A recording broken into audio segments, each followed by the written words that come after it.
Hello, hello, what's going on, everybody? This will be the Dokkan and Legends Ultimate Podcast, episode number 22. A couple people are late or MIA, but currently we have Raiyuden, Goresh, Bradical, or actually Brad's not here yet, so it's Raiyuden, Goresh, and Tallen and myself. So everyone should be able to say hi and do an audio check, so feel free, everybody. Hello. Hello. Yo, what's up? So everyone in the chat, let me make sure that all the audio levels are okay. Comment otherwise, and I guess I should tweet this out as well because I haven't tweeted out that we're actually live yet. But feel free to go ahead and start with Dokkan. You guys, I guess that's the normal structure we're going to preserve, and then we'll transition over into Legends. I know I'm not a Dokkan player, but I know there's not a huge amount of information they have to cover, so for people that are only here for Legends, you won't have to wait too long. But I guess, Goresh, you and Talon can take the floor for all of the current Dokkan information and lead off whenever you're ready. Okay. There really isn't that much to talk about for global. This game's been pretty dead for like a few weeks here, but we just got the Super Saiyan Spirit Bomb absorbed Goku announced. So he should be coming out in a little bit more than 24 hours from now. Like, what is it, like 26, 27 hours from now? Something like that. So he's really good. Talon, have you used him at all? Don't even know if you do have him. I did. I got lucky and pulled him on the first multi I did on that banner. Oh, So, must be nice. yeah, it was pretty nice. No dupes or anything, but the dude is very impressive. I enjoy using him a lot. He saved my ass in Extreme Super Battle Road because he can seal, he can lower attack, he can greatly raise his defense if he gets an additional super attack because of the 12 key. Changes orbs, fits on a lot of teams. He's an absolutely amazing unit. And I generally don't say to go summon on LR banners, especially normal ones. I don't know if you guys are going to get a double rates banner. I'm assuming you are. But he's kind of worth it. He kind of is. Yeah, or at least using your gold coins. Although with a double rates banner, you don't get gold coins, unfortunately. But regardless, he's definitely worth it. Yeah, this is sort of like the equivalent of the Trunks and Mai LR that we got last year, and that was a double rates banner on global, so I expect that to be the same. And I think what was funny, I think on the Trunks and Mai banner, we actually got Christmas, whatever, like The Santa Roshis. Roshis Yeah. for pulling. Yeah, even though it was like May or something, like it was like April or something, and we're getting Santa Roshis or something. It was really weird because obviously it's just a copy and paste of the JP one. But yeah, like the banner is pretty good. I think, what is it, 12 featured units? Yes, I believe so. So with it being 12 featured units and it's double rates, so if you want to equate it to like a normal banner that has 7 featured units, so you have 12 featured, double rates. So essentially that's you can basically just narrow it down to 6 featured because that's the same chances that you would have on a normal banner. That's a better chance of you pulling the Goku than a new Dokkan Fest exclusive. It's pretty good. The only downside I would say is that the other featured units are really not that good, I guess. I mean, they're good. They were not good. No, they weren't. I mean, well, okay, let me pull up the banner because the banner was actually not too bad. The only problem I have is that they're all so old. Yeah. Like, they're good units, like, and I'm not going to try and knock the banner because the units are good. Let me pull, oh, I'm almost there. While you're doing that, I tweeted out that we're live if you guys want to retweet it or do the same. People are also saying there's 2 streams, but when I go to my channel, I only see 1. Go into your studio creator, go over to the live videos, and just double check that there's no double videos for some reason. Actually, I think I know what they're talking about because there's a scheduled one for 9/16 and then there's a live one. Yeah, so that means go into your creator studio, go to the live section where your videos are, and then delete the one that's just there. You'll be able to see it pretty easily. I pulled up the banner, Goresh. So the featured units were the new Goku, obviously that newish Trunks from the Gohan banner. I actually don't have that Trunks. So. All right, well, you can go ahead and grab him. Yeah. Then you've got the Super Saiyan Vegeta from the Metal Cooler movie. Same with that STR Piccolo. Then you've got the Vegeta, who becomes a Super Vegeta from the Cell Saga. Then you've got physical Spirit Bomb Goku, both the Super Saiyan and non-Super Saiyan ones. AGL Super Saiyan 2 Vegeta. OG Physical Piccolo, OG Super Saiyan Trunks, Super Saiyan Tech Vegeta, Super Saiyan Goku. That's where the banner got bad. Those Yeah, so last here's the thing about the banner. So like the last row, the Super Saiyan Goku, the Super Saiyan Vegeta, like all the old super old cards, like they're really good now with the EZAs. But the problem is everybody has them rainbowed already. So if you've been playing for any amount of time, like they've been on every single banner since the game released 5 years ago. So I mean, yeah, they're really good now, but they're not really going to be something that you want to hunt for because A, you already have them rainbowed already, or B, there's just better versions of them in the game. Like Super Saiyan Goku, there's a better Super Saiyan Goku on the same banner. Super So Saiyan major Vegeta, tropes to have them on there. yeah. I mean, the tech Super Saiyan Vegeta, is he better than the LR? I don't think so, but he's there. The Tech Super Saiyan Vegeta? Yeah, is he better than the Prime Battle one? Probably not, right? Wait, the Cooler Movie one or the OG one? I think the The finger OG gun one. No, the OG one that got easy aid. The OG one with his easy Oh, aid. that one. He's actually good now, but like I don't know if he's better. He's probably better for longer events than the Prime Battle Vegeta, but like the Prime Battle Vegeta overall is probably just better still. So like you have a free to play option that's better than him. Super Saiyan Trunks, the LR is better, but again, I don't know if a lot of people are going to have that one. So I mean that might be a unit that you guys could benefit from. But again, he's 5 years old. Physical Piccolo, I mean, just straight up worse than the the Dokkan Fest Piccolo, and he's the same typing as well. So you can never run them both in the same team no matter what. And then that Vegeta is really good, the Super Saiyan 2 Vegeta. And he's actually someone that there really isn't a replacement for right now until we get the transforming Vegeta into Majin Vegeta. And that point, he's almost always going to be better than that guy. So, like I was saying, basically the entire banner, there's just better options in every single unit on here, except for the LR. So, probably just a skip, unless you really want to try your luck for the LR, because he is really, really good. I think probably top 5 He's unit. a very good card. Yeah. Yeah. He's just an overall good unit. He fills a lot of good slots as well for a lot of different teams.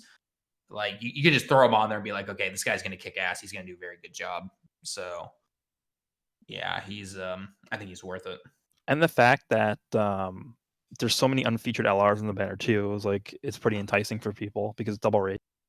Right. Yeah, that double rates thing can definitely come in handy. Now, of course, I think we always have to point this out that look, it's a gacha game. There's summons. You could go in with 50 stones and grab 3 LRs and a multi, or you can go with 2,000 stones and get absolutely nothing. So just always keep that in mind.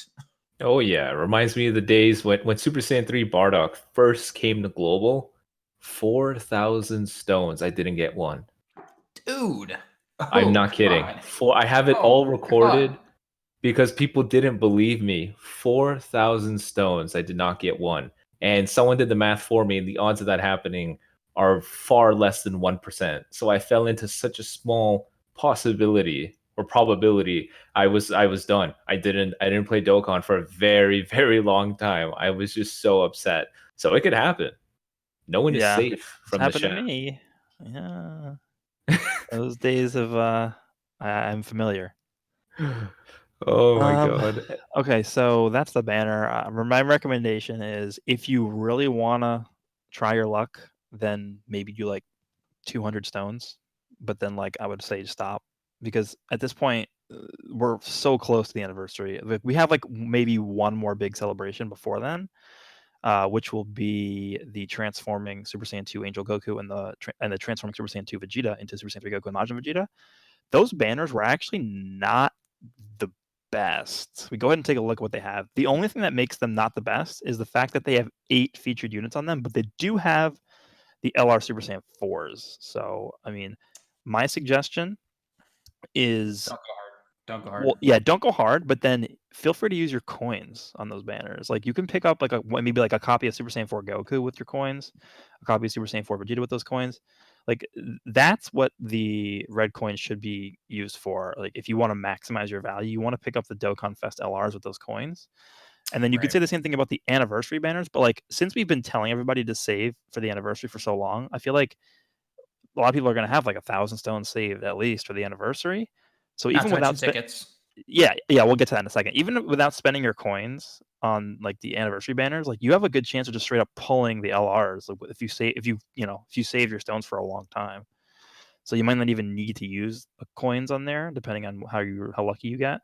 But just looking at the Super Saiyan transforming Angel Goku banner, it's really not the best. Like we have the OG M3 Tech Goku, like the Angel one.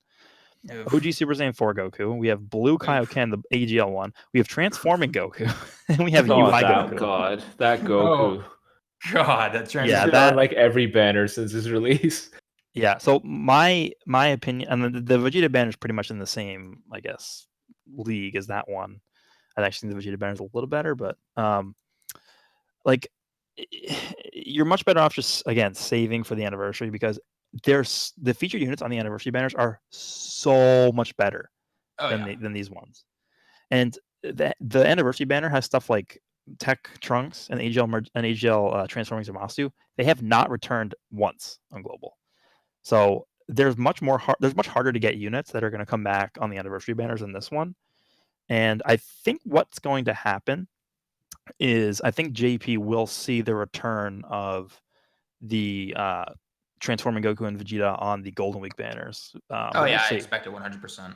Yeah, so I think that's when you guys should be aiming to try and get them, because it's going to be a lot better and a lot better of a time because that usually comes out for global in November. Like that's after like the anniversary, after the download celebration. So that's like sort of the conclusion of like the mega hype period for global.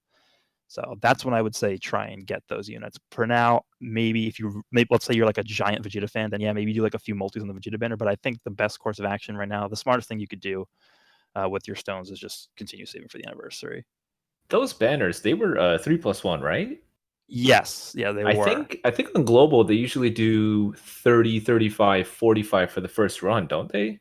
Yeah, so what I always say is you can do the first set and then I would probably stop after that. But we'll see if they do the tickets thing for global because generally when there's like a non-combined celebration, they do this thing on you like a certain amount of tickets for doing multi-summons. And those are like let's say you do a multi, there's 50 stones. Let's say you get 3 tickets per summon. That's essentially 15 stones off the multi, right? Yeah. Because you're getting 3 free summons. Well, okay, no, it's actually more like you're doing 50 stones and they're giving you 15 stones for using 50 stones. That's basically what they're doing. The only problem is you don't get coins from the tickets, but that's a minor thing. So if these banners end up having tickets, what I think is a very, very high likely possibility because they're going to come right before the anniversary and they want to entice people to summon. That's a different story. Personally, I still think you skip for the anniversary because the anniversary also could probably have tickets on it, which would be stupid. But didn't the anniversary have tickets last year though? Yeah, it did. But these banners were way better than the ones last year. Well, yeah. Okay, assuming that they're smart and they do give you guys tickets, and obviously, yeah. Man, I can't. The anniversary banners are. It's gonna be so hype. I really can't wait. Do we think at all they would change anything with the anniversary coming? Like, no, it's going to be the exact same thing that JP got. Same banners, same new equipment systems, same new events, Extreme Super Battle Road. Okay, all the same. So Extreme Super Battle Road came with Saiyan Day for JP. Oh, sorry. So what I'm thinking is they move that to the anniversary for global because we already had Saiyan Day on global. Yeah, that's what I was going to say. So yeah, so I think what they can do is they can just move that to the anniversary, and that would make the anniversary a lot better. Because to be honest, the anniversary on JP wasn't. It was obviously good because you got so many stones, but like in terms of content, there wasn't that much to do. They gave you what, like 2 new Infinite Dragon Ball History stages, and then there was like some easy A's, and that was it. Like it's fine, but Extreme Super Battle Road gives a lot more stuff to do. So I think that would be a good thing they could do. Is just move that up to the anniversary. Yeah, I would agree with that. What else we got on here? I don't really know. Like, we could talk about the possibility of a global first coming on May 9th. So, according to what we see in the data right now, the missions for the upcoming celebration on global, which are is part of what the LR Goku is a part of, the missions end on the 8th, on May 8th. So that is literally a day before Goku Day, which is May 9th. And that's exactly when Global got the LR Goten and Gohan last year. So it's possible we could see another Global first this year. But it's also possible they just straight up release the Dual Dokkan Fest on that day and call that the Goku Day celebration this year. Being the Majin Vegeta and Goku, right? Yeah. Okay, yeah.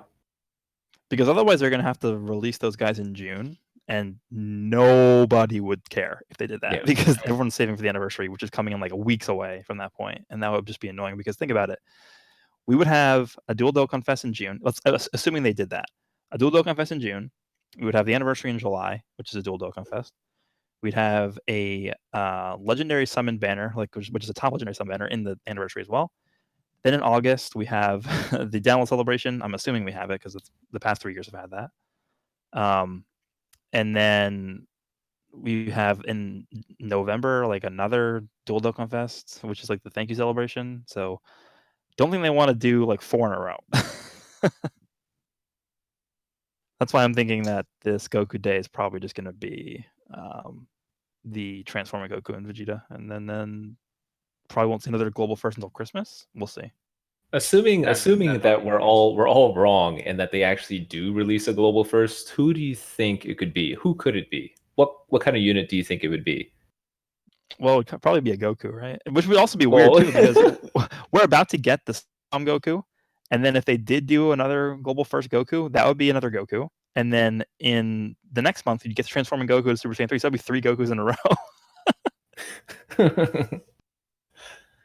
It'd be cool if they did maybe a new Kid Goku. Yeah, they could maybe like a Great Ape Kid Goku. That would be cool. Yeah, that'd be cool. I'd like that. Maybe an exchange mechanic there with the Kid Goku and Kid Krillin or something. I don't know. Yeah. Yeah, I mean, personally, like, they would never do this. Do another global first Goku. That would be another like Goku. A Super Saiyan Goku, and then from Namek would be the best thing they could do because that's the most iconic version of Goku. Yeah. Well, that's what the STR Dokkan Fest one is for, though. Yeah, but he's transforming, right? So like, if you had like a standalone Super Saiyan Goku, you could just run them together, and that'd be like the Planet Namek Saga team finally be viable. Or maybe he goes times 20 Kaioken, maybe. Yeah, you can do that too. Yeah, he starts as Kaioken times 20. They could literally just add that to his name too, right? Because they started doing that. Just add stuff to people's names to make them visible. My guess is they probably don't feel like they really need to up the Namek Saga category because they threw Super Saiyan category with that Goku, right? Yeah, so it's one of those. Like, it's one of those like slower categories that people don't really make their main team. It's basically like the Goku, like the youth team. Like nobody actually runs the youth team. Like they're running the dual youth, the team. Like they're running the Dragon Ball Saga and youth team together. Right. Exactly. I think that's pretty much it for global, right? I think so. Yeah. All right. So then, do we want to move on to the JP stuff because we got the Wait, I thought we were starting with Legends. I woke up from my nap to come up here. Well, if you replied faster, then you hit me up, Goresh. You're like, "Yeah, we'll probably start with Legends, dog." And I was just laid down taking a freaking nap, and I was like, "All right, I guess I'll get out." They decided since there was only two people for Dokkan and not many topics that they would just get through it real quick, and then we're probably gonna have a ton to talk about for Legends. Yeah, Legends has a lot. Look at the list. Yeah. I didn't even look at the questions either, but I guess most of them are for Legends also. All right, well, I'm going to go pick up Panda Express, and I'll see you guys whenever Legends starts. All right, come back in like 20-25 minutes, I would say. It's like right next to my house. I'll be back. All right. It's good to see you guys, though. Yeah, we'll see you in a second.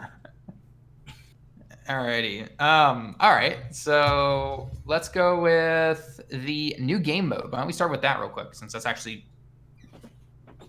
kind of out of left field. The chain battle event that is coming to JP Dokkan during Golden Week. It's been confirmed that it will be coming out during the early/mid part of May, which is again about a week after Golden Week starts.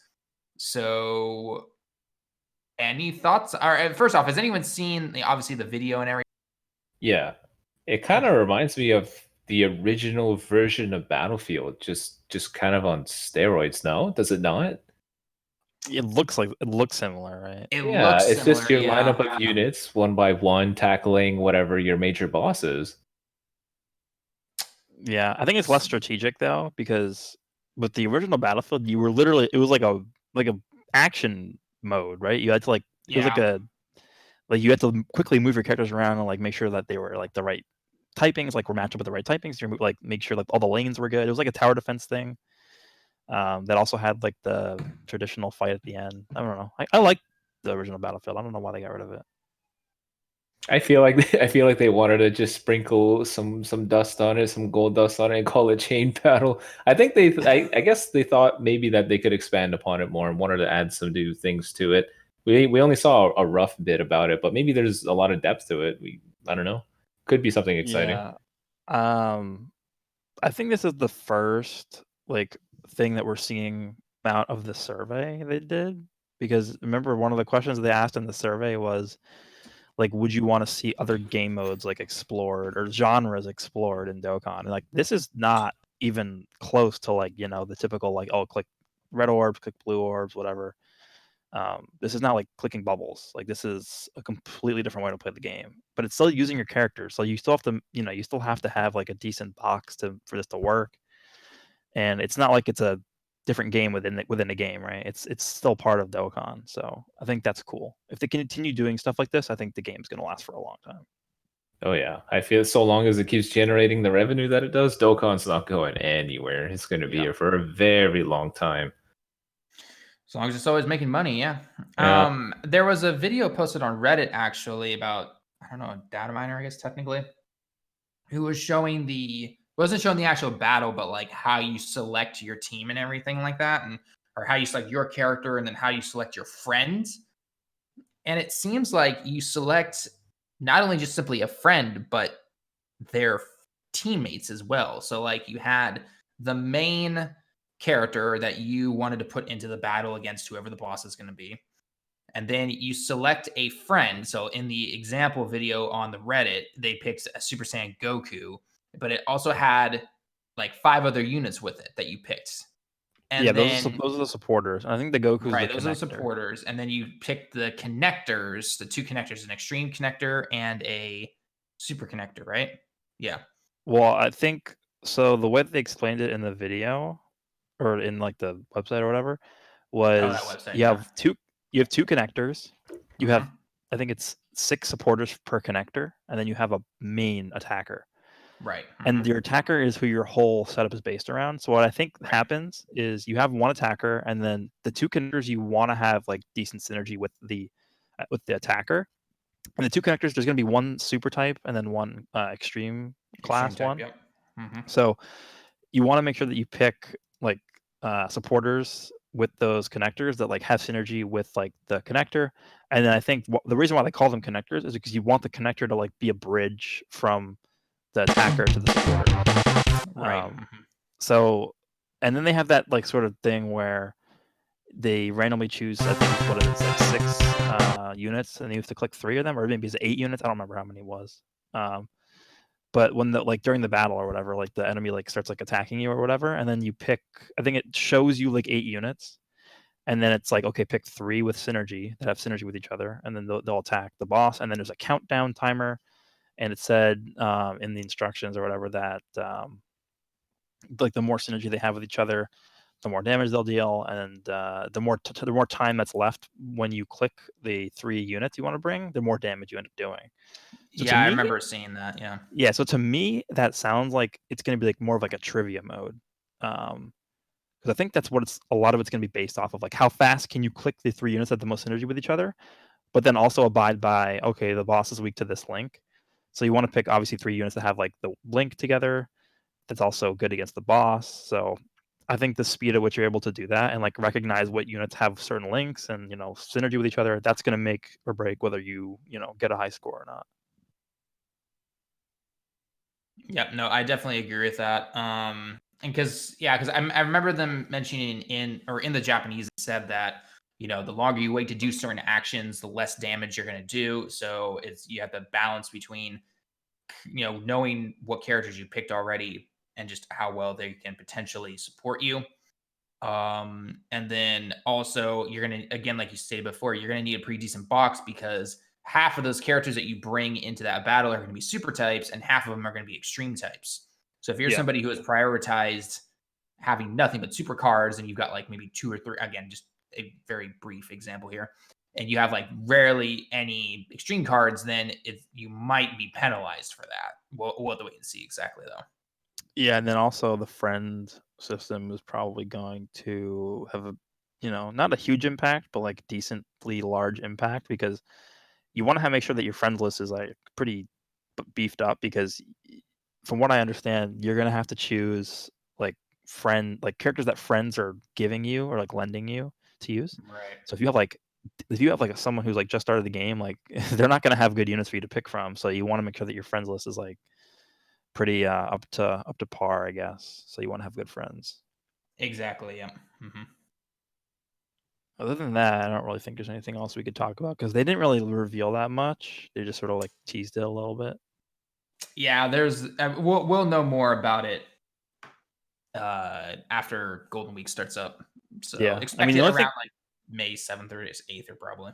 Yeah, the only thing I will say is I'm really excited, because it's a good sign for the game. Like, yeah, just continuously adding new stuff. I'm all for it. Yeah, no, definitely some kind of new mode, and we'll have to see though. Is it going to be everyone likes it at first and kind of a whatever mode afterwards, or will they keep supporting it, and will it have enough depth? Obviously it's a mobile game, so I don't expect crazy levels of depth or anything, but will it keep our interests over time?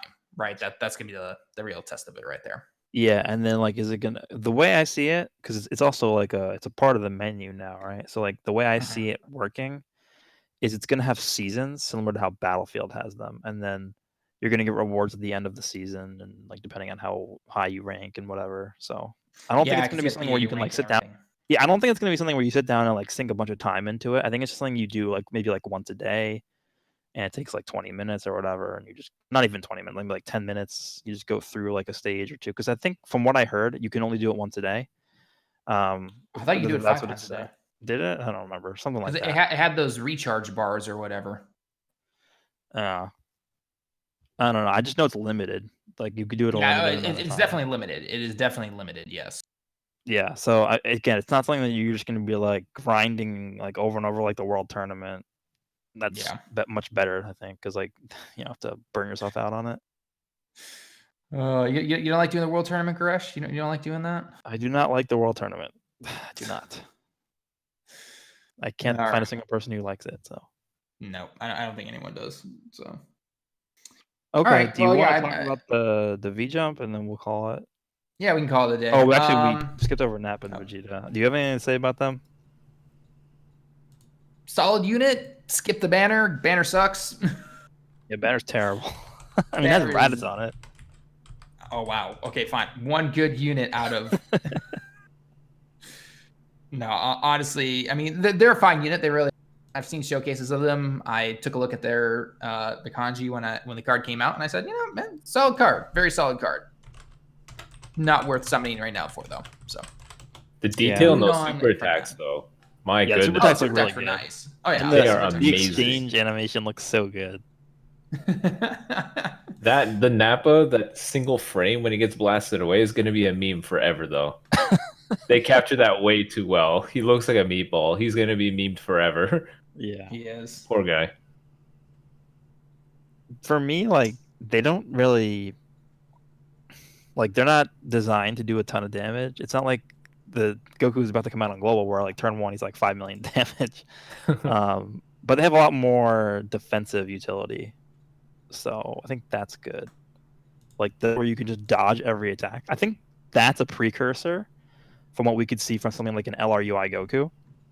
Like, an LRUI Goku has an active skill that just dodges every attack in a turn and then like gets attack. Like the same way Whis works, where Whis gets defense every time he dodges an attack. What if they have for Goku? What if it's like get attack and defense every time you dodge an attack? Like, that's, combine that with the active skill that gives you a 100% chance to dodge. Like, that's gonna be, I could see that happening. Would be very fitting. Yeah, I could see that as well. And he counters. Yeah, counters. Yeah, may as well give him that too. Give him what Vegito has. May as well. But like I don't know. I think they're fine. The animations look really cool, and that's pretty much all that matters at this point in the game. No one's like struggling to beat a lot of it, unless you're talking about like Extreme Speed Battle. That's like the one event that people probably have trouble with.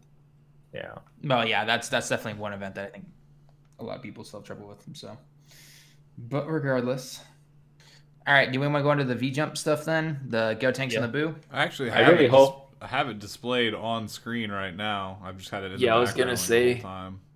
I really Yeah. hope the Boo has good key links. My God, because if it's another kid Boo, Well, the only way they can really make Boo units at this point good is if they just make them either orb changers or they give them key in their passive, like through key plus 3 at the start of turn. Like that's something I could see them having. I would be willing to bet money that this Boo, when he's fully transformed to a Super Boo, he has some kind of key in his passive, like something. Whether it's key plus 3 at the start of turn, whether it's changes orbs, whether it's the LR Gohan passive where he gets an extra key per key sphere or whatever. He's gonna have something because they know that's the big issue with Boo units. So Yeah. I think they're gonna take a different route. I think he's gonna be the leader of a new category that all the Boos fit on, and he's gonna give 4 key. I think that's what they're gonna do instead. yeah, they could do that too. That would work. Yeah. So They like could do that. like a Majin category or something. Yeah, it could just be Yeah. something. They could do whatever they would all comfortably fit on. They're probably gonna do that because they seem to like giving every new Dokkan Fest exclusive seems to be the leader of a new category for whatever reason, and I could see him be one. Well, so the thing that's interesting is that it's gonna be Fat Boo that exchanges into Evil Boo, and Fat Boo has the only key link he has is Revival, the Revival category universal link that all those guys have, and then Super Boo can pick up Fear and Faith because the STR one has one right now. Or he has that key link. So, but again, we don't know how it's going to be working in the middle and everything. We don't know if the leader skill is going to be +4 key. So hopefully they at least make it either like, hey, if you snag this colored orb of the same type as the card, then you get +1 additional key.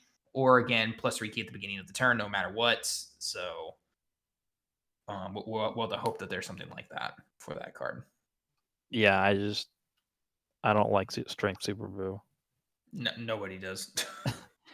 The funny thing about him is if he started as Buhan, he still wouldn't be good. That Buhan is not good. No, it's really not. Like he's not bad, but he's nothing special. Like you look at any recent Dokkan Fest unit, they're all better than that Buhan. It's just like easily, okay. Yeah. Okay. I mean, Boo. Personally, I'm more excited for Boo than Gotenks. I'm not really the biggest Gotenks fan, but I don't know. We'll see. D-Free told me that. Yeah, I don't know. I never really liked. I don't know. I don't know why. I just never really liked Gotenks. Well, it's interesting. I'm not the biggest fan of him either because it's like, oh, look at this brand new spanking difficult form that Goku attained, and then 2 little kids merge together, and boop, there it is. You're like, what the hell? This is the biggest, pull power ever. This is worse than Super Saiyan God. This just came out of nowhere. What is this? It's not even fair. How does this make any sense? Well, I think it shows that Toriyama just simply didn't care. I mean, it was the last, arc essentially, and it's just like, you know what, I'm going to make it the way I want to make it. So boom, here we go. Yeah, I guess he's like, I gotta make them. I have to make these little kids better than Goku. Otherwise, it wouldn't. This whole route that we're going under with the fusion and everything wouldn't make any sense. So they're like, oh, here's a good idea: the fusion plus Super Saiyan 3. Just give him the form that he had, but they're 2 people together. Boom, done, easy. Just dusted his hands off with it. He's like, it makes sense. I'm done. Yeah, that's basically what happened. So, I mean, Gotenks should somewhat be an interesting card. I expect him to be very similar to Trunks from last year because he transforms twice. He transforms via his passive, and he transforms via an active skill. So I would not be surprised if he is going to be the next turn that comes around, so aka the third turn, that Gotenks will transform into Super Saiyan. He'll probably be somewhat tanky, in terms of when you Super Saiyan, and then if you do use the active skill to do Super Saiyan 3, you probably lose like all your defense, but you get like a major power increase because you Super Saiyan 3.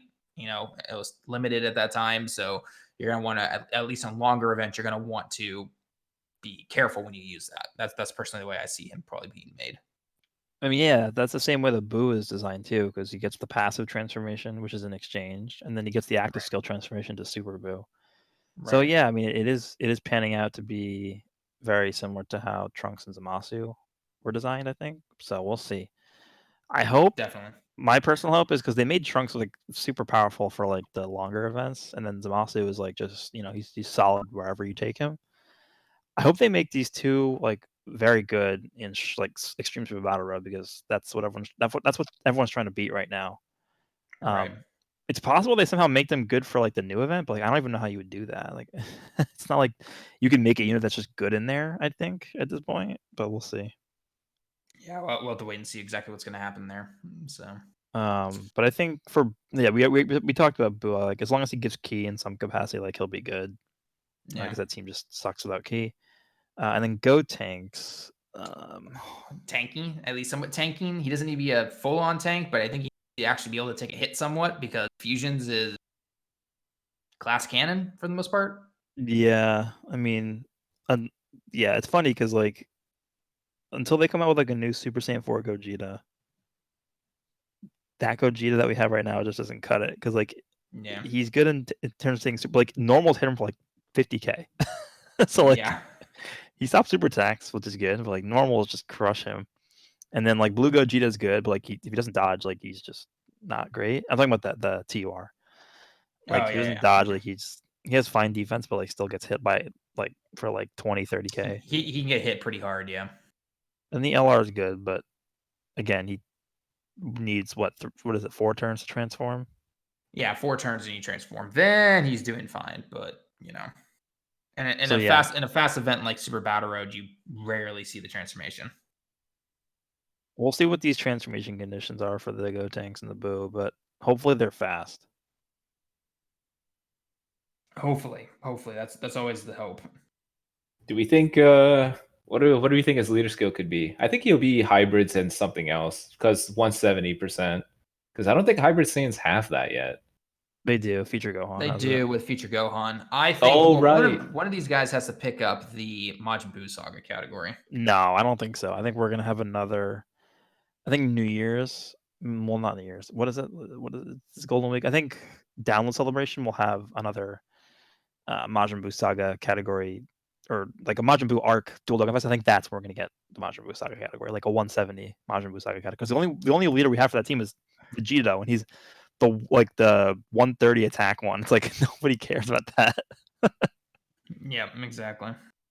I think we'll probably get another. I think that's when they might whip out the Super Vegeta Buuhan Dual Dokkan Fest for Download Celebration, 350 million in August. You think they're gonna start like they're kind of tiptoeing around leader skills 177% with the Universe 7 whatever. Well, the TOP whatever. But like, do you think eventually we're gonna see leader skills go beyond 170%, 177? Maybe. I think the only reason they did that is because that category is so limited. Like there's like barely any characters in there. So they're like, okay, well, since it's so limited, you have like no options. We might as well just make the leader skill like the best.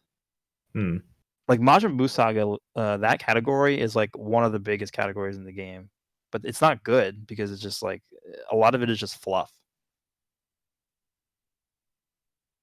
So hopefully these guys are going to buff that category a lot, and then we'll eventually get stuff like the Tech Angel Super Saiyan 3 Goku, or not Zenkai, sorry, the EZA.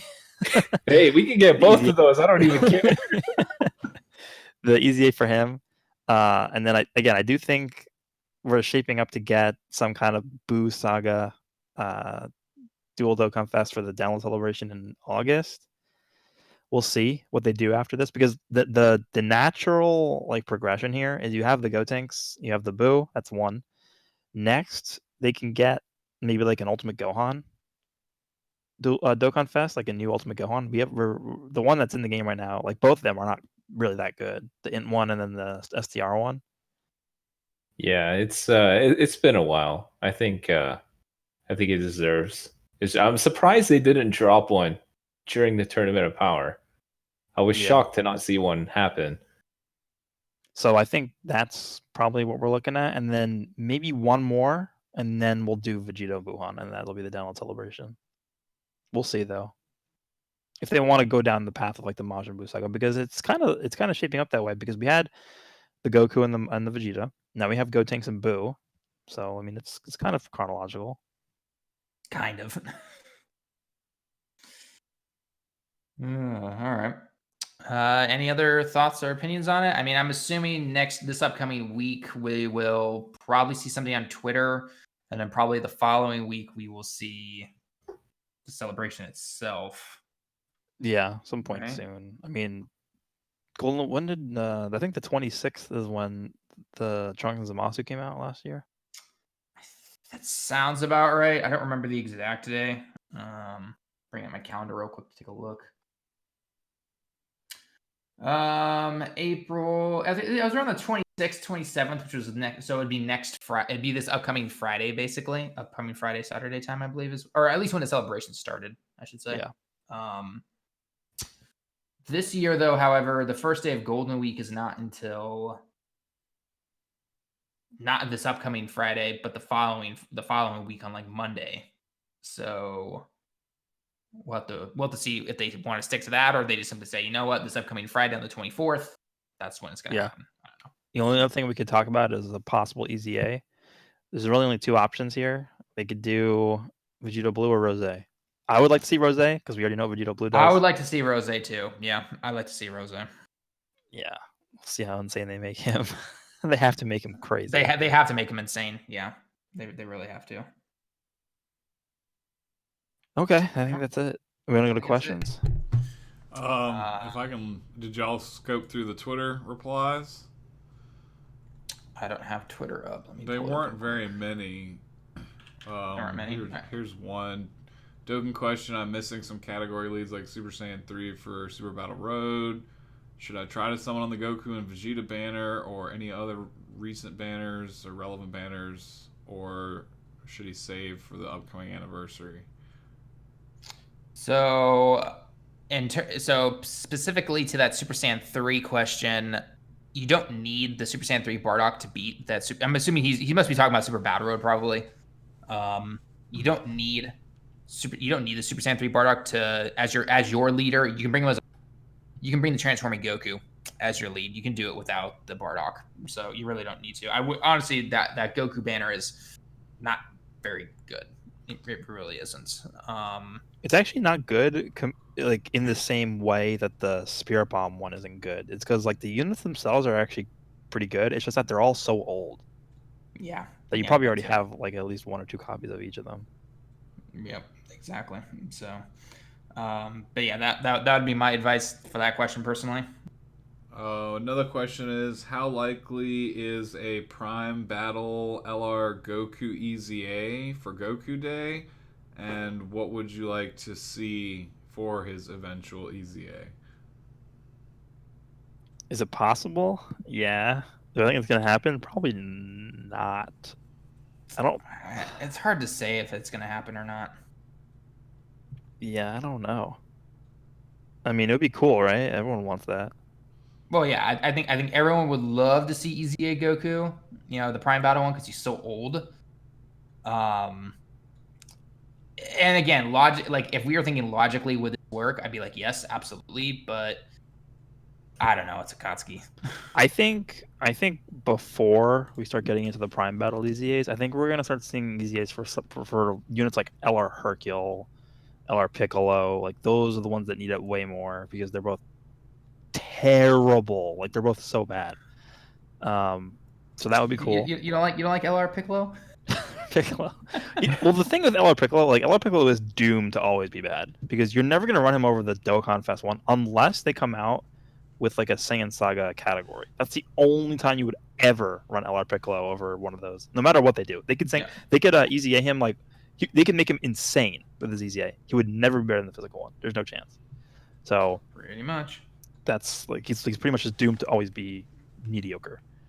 And then I mean like who else? Hercule would be fine. Like we don't have the only good Hercule we have in the game is the int one. I don't know. He's fine. LR androids deserve he's it. just a tank though. So Yeah, I think LR androids could actually have a pretty good one. We don't have the any 17, other. 18? Yeah, we don't have any other 17 or 18s except for like the what is it like the TUR of the LR is 17 or 18. Oh yeah, That's it. that's it. Yeah. Other than that, I don't really like. Once we get those like 3 or 4, then I think we might start diving into the prime battle ones. But like even someone like the this would be interesting if we got. You know what they could do now? They could do easy A's for the Ginyu Force units, and then they could easy A the LR Tech Ginyu Force. I'd be for it. I don't And think they could anyone also would be against they that. could also easy A the physical one too, because the physical one's actually like they came out. When did they come out? Like second anniversary? It was so long ago. It was a long time ago. Whenever Battlefield essentially came out, that's when the game came out. Yeah, that was when LR Gohan came out. Second anniversary, right? Like right afterwards. Yeah. So But yeah, that's probably what I'd say.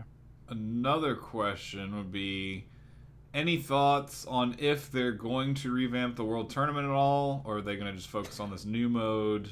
And like, what do you think they might do to keep it relevant as well, basically?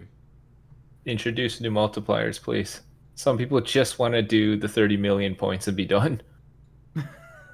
No, seriously, I don't. I'm one of those people. I can't. I don't. I used to not mind it. I used to think it was all right. It was kind of cool. But now it's like, oh geez, I can't. I can't do it anymore. Especially during those one instances where LR Broly doesn't finish off, like let's say Majin Vegeta, the LR, and then you die. You're like, oh no, my bonus is gone. And then the win streak you needed to complete the mission is gone so many times. 19 wins and a Majin Vegeta kills me. I'm like, oh, damn it. Yeah, that sucks. Yeah, I think they need to introduce greater multipliers. There's no reason to drag it out at this point, right? Like those that are going to be dedicated towards wanting to chase the top spot, they all have the same leveled playing field. They'll still use the highest multiplier possible. But for the players that just want to get the missions done, they don't care too much about the placings, at least let them get it done faster, right? I think that would be fair. You know, the only problem with that is that they would just increase the amount of, or they would just make more missions, like for higher amounts of points, right? Would they? They 100% would, yeah. It's the same way Legends would do it. Then I guess there's no winning. The same way Legends is probably going to add more, like more shitty rewards for not like they said they were going to expand to what is it like 20,000 or the top top 20K, whatever. Top 20K. Like I'm telling you right now, the rewards they're going to give you for 10 to 20K are going to be way less. Than Can you get imagine for if there's 10K. no Chrono Crystals at all until you hit top 10K? It would defeat the whole point. It's probably going to be like 500. It's just Master Pack tickets up until you hit top 10K. I don't know. If I had to say something that'd be great, I would say that. Just let us finish the missions quicker, because not a lot of people want to go through the chore of playing like 40, 50 rounds just to get themselves to 30 million points. Yeah, I absolutely agree with that. But I unfortunately I don't see them doing anything with the World Tournament, and so yeah, I don't know. What are we on? Tournament 35, 36, something like that, right? 35, 36, something like that. Yeah. So it's pretty much been 35 World Tournaments with the exact same setup. It's about time. It's about time they change it. I think they know. They have to know. So we'll see. There's like 3 more questions, which I'm not sure if y'all already discussed, but about predictions for Goku Day for Dokkan. Yeah, we talked. Yeah, I think we did. We talked about that already. Okay, and then I think that's pretty much it in terms of questions for Dokkan. There's a lot more stuff for Legends. We want to move on to Legends, then we can do that. I think the general focus of the excitement has been on Legends recently, anyway. Yeah. Oh yeah. Updates and everything. Yeah. Well, Brad is off somewhere stuffing his face with Chinese food. We can get started. Panda Express. God, that takes me back. Now I'm hungry. Yeah, last time I ate Panda Express, I wasn't feeling so hot the next day, but you know, it is what it is. Sounds like you ate Taco Bell. It's something that's available right now, while some things are open and some are closed, so can't really complain too much, I guess. Oh, actually, do you mind keeping the V-Jump pages up? I noticed you just took them down. Yeah, I don't know if I took them down or if I just minimized them, but yeah, we can put those back up. It's just because it's a good reference point. I'm actually just watching the stream. Yoink and yoink. So we would be down here in these areas now. Where are we starting for Legends? I guess the hottest topic is quality of life changes.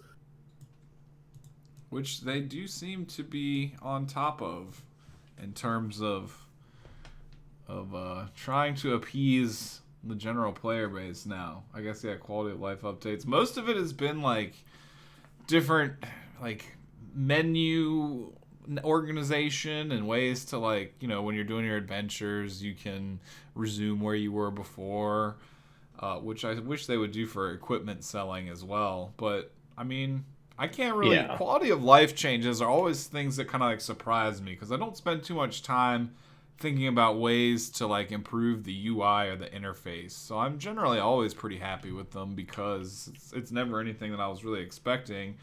And usually it's fairly useful stuff. Like, I guess still the most impactful one was just like the click all button in the Soul Boost panels and stuff.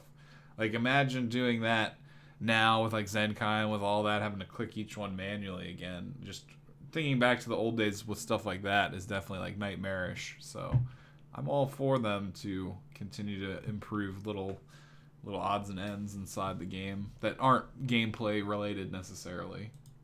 Yeah, My I think question they're is- all good. My question is, how do they like determine which quality of life updates to implement? Because we have things that are like in the game, like who would have ever thought about like, oh, we're gonna make it so you don't have to scroll through the adventures anymore. It saves your scroll position. And meanwhile, we have things that are like you can only buy 10 equips at once. Like, what's the point of that? Just buy like until we're able to not hold anymore. Like, why do we have to buy in increments of 10? It's so annoying.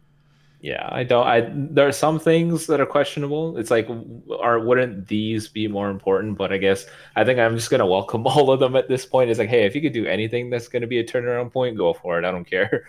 Because Yeah, the adventure thing was like a minor inconvenience that I'm sure we all were like, gotta go through this again. But it was incredibly minor, so we didn't think much of it. But now that there's a solution to it, we're like, hey, this is quite nice. Or like when they change the ordering of the missions tabs. I don't get that one though. Thank God for that one.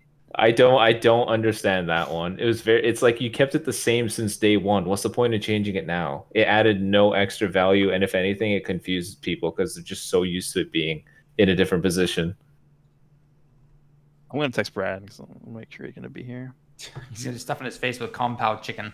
Oh yeah, there's definitely, like, if I actually sat down for like 30 minutes to an hour, I could probably come up with a lot of other quality of life changes that they could theoretically do to improve little things here and there. Like you said, buying more equipment would be great. And selling that right there is the biggest one for me. Like that would selling be the equipment. Oh God, yeah. and let us use more than 10 skip tickets at a time, please. Yeah, that was actually my next major one. Yes. Just an improvement to like using energy tickets and then using skip tickets and restarting levels, because it's like 3 different sets of menus you have to click through. You gotta like, assuming you've already just come off of doing a run, you have to go into the energy tickets, pick which one you want to use the slider bar to determine how many, and then you hit OK, and then you pick like skip tickets, and then you clear it, then you click through the rewards, and you just have to repeat that process. I mean, I guess ultimately what it would be doing would be like making auto farming more convenient without, like, a lot of people you'll see that are more savvy online like download auto clicking apps just to set this stuff up so that it can farm like overnight or, you know, while they're doing other things. But having them because like go ahead. Those Android 21 style events, they're not going away. What's the point of making us go 10 skip tickets at a time? If they want to make it easy, let us over budget the energy system like Dokkan does, and then just let us overload to like 1,000 energy and let us use 1,000 skip tickets at once. Who cares? Just let us get it all at once, because it's going to be it's the same end result at the end of the day, except one of them is me doing it 100 times. Yeah, and even if they can't, like, for whatever server reasons, process like those numbers of, like data being exchanged all at once, they could at least like that would be a quality of life update. I would say like increase it to like 10, like 100. You can do like 100 stage runs at once, or use 100 energy at once. I don't know, but I mean I guess that's just something if I have to nitpick. Like realistically, the everything runs fairly smoothly while going through those menus, and I don't have a lot of app crashes anymore. But it's just kind of an inconvenience at this point, more than anything. I think like if you look at the game now compared to how it was like when it first released, like the smoothness is way better now, and it's super noticeable. Yeah. But like I don't know. There's a lot of things they could definitely like improve on. Like I said, the thing that annoys me the most is when you have like for someone like me who has like 500,000 Z medals. Let's just say I wanted to spend all those Z medals on equips. That would take me hours. And the big reason why is because you can only buy 10 at once. So for me, it's like why would I even try doing that when it just takes forever? Yeah. I'd love Go ahead. I'd love if they introduced like for the selling, you know how we can filter between different rankings. There should be a sell all. Like if I filter just like E and Fs, no one's ever going to upgrade E and Fs. So just let me delete them all. Let Yeah. me sell them all at once. Just sell all. Boom, done. And Super then quick. something else they can do is they can adopt like an approach that Dokkan has for summoning, where you have a box limit. Same thing for equips. Like yeah. if you go over your equipment limit, and you can keep buying them, but you can't like play like events or whatever. You have to sell the equips until you get under your limit to play the game again. But it'll Yeah. at least save you from going back and forth between the menu 800 times, right? That's the biggest thing. It saves so much time if you didn't have to do that every time. Yeah, I was actually going to recommend that exact same thing that you just said, because I don't think it's like that only takes up temporary server space on their or storage space on their servers. Like when you go into the matches, and if you maintain that, as it saves its progress and updates your account or whatever, like it's just, I guess that's too much for them to process, but they allow you to break that. They even do that in Legends. Like if you were to farm like 10 stages of the cell event right now, for example, and you just happen to you got lucky and it dropped 28 equips, but you only had 28 spots left, it'll actually give you those overflow spots and tell you you're not allowed to play, but you can't manually trigger that and push it yourself. It just has to be, a drop, that one stage completion that pushes you over the limit, basically. Yeah, so they could easily just do that for like purchasing equips. Maybe they would put like a hard cap on there, because I know for Dokkan, like if you go over 500 above your cap, it's a hard cap. It doesn't let you keep summoning after that. You have to go sell stuff. But like I don't know, for Legends, like let's say they have like a hard cap of like 200, so you could purchase 200 equips over your limit, and then at that point you have to go sell them. But it would help a lot. It would save a lot of time.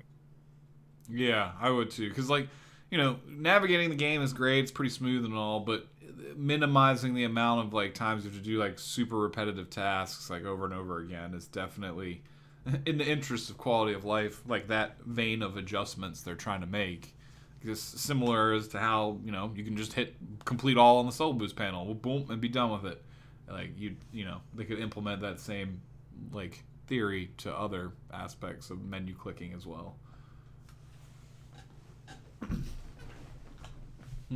Anything else quality of life related that is important or standout-ish?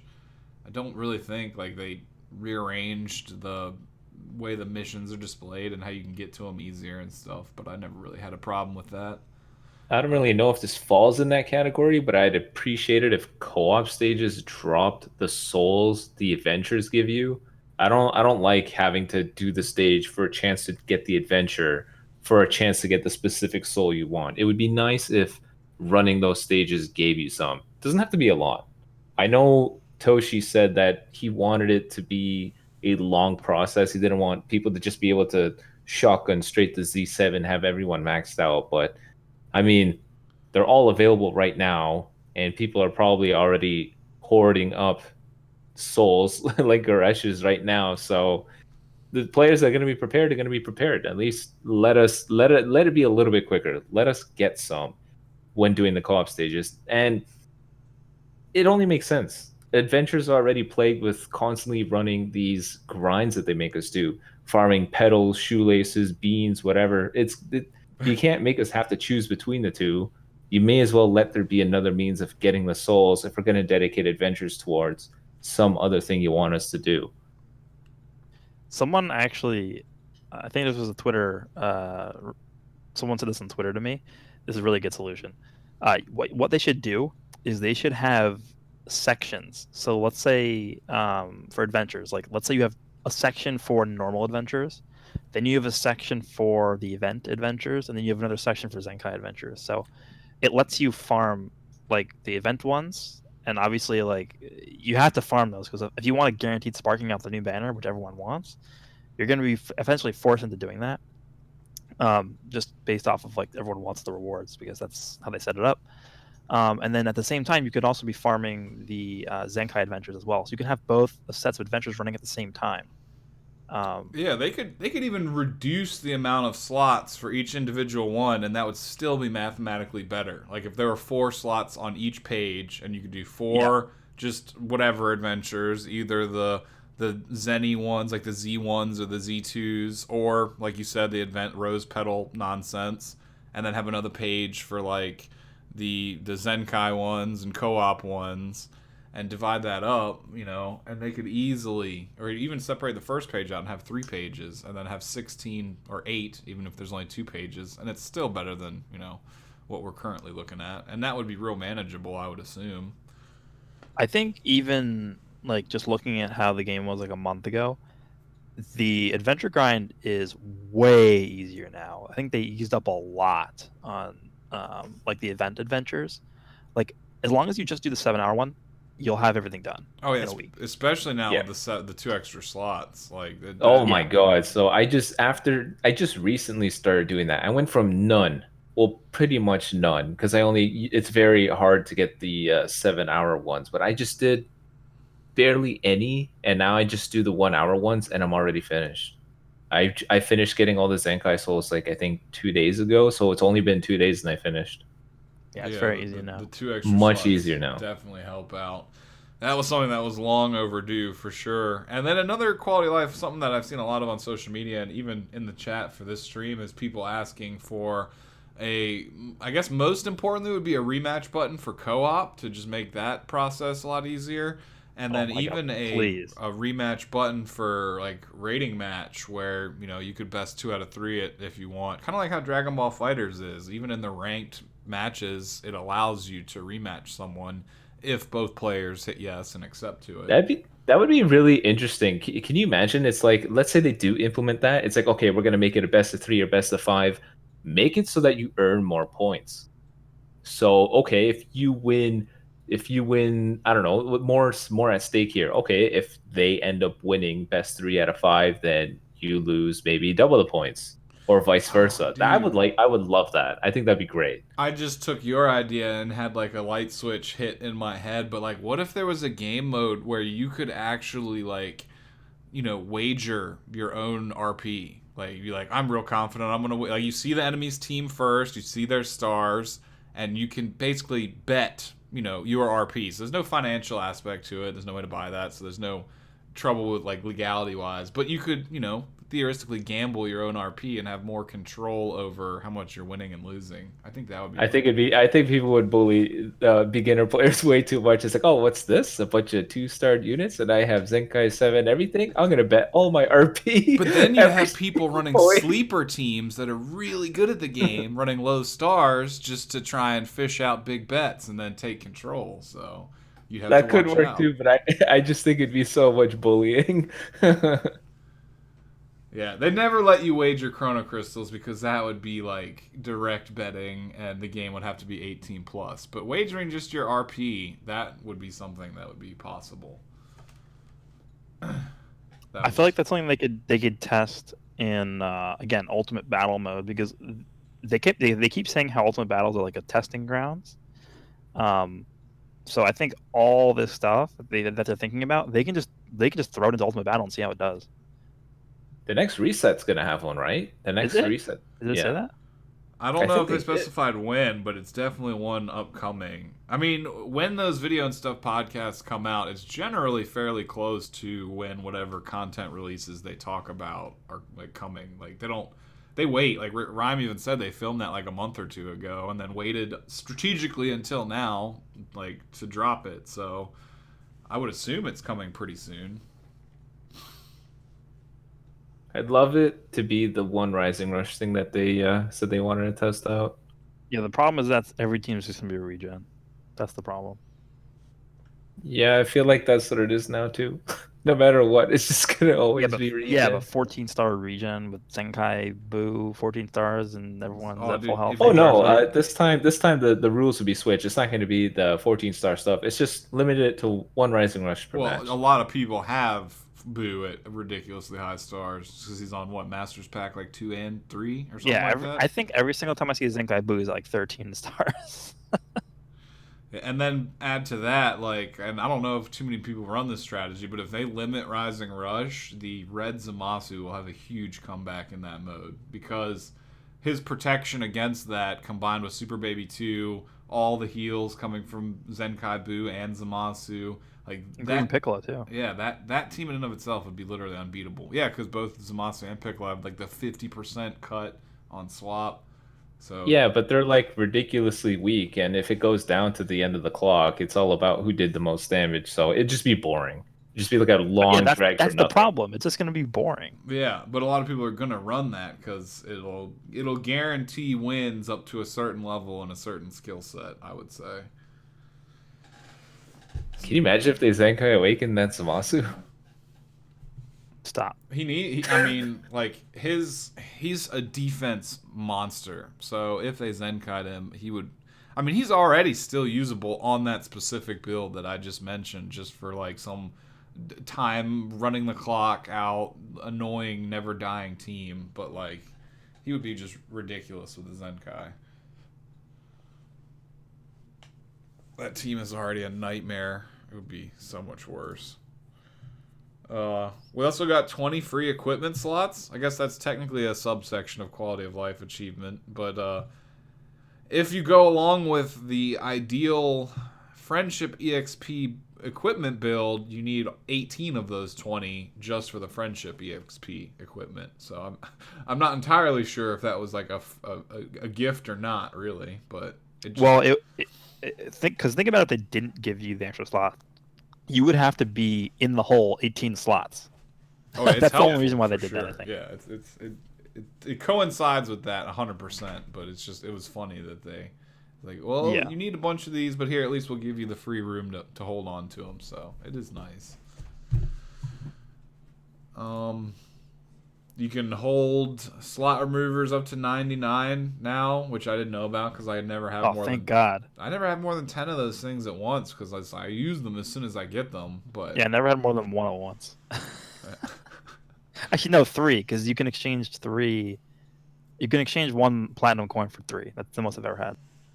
yeah, and then they're instantly gone and start digging into CC, and my stats always roll downwards. But I mean, Yeah. if they introduce, like, I guess, like, moving forward in the future, ways to get them more reliably, then great. Yeah, I mean, I don't understand, like, I guess why they aren't more easily acquirable, because it's not like they're a hyper powerful item.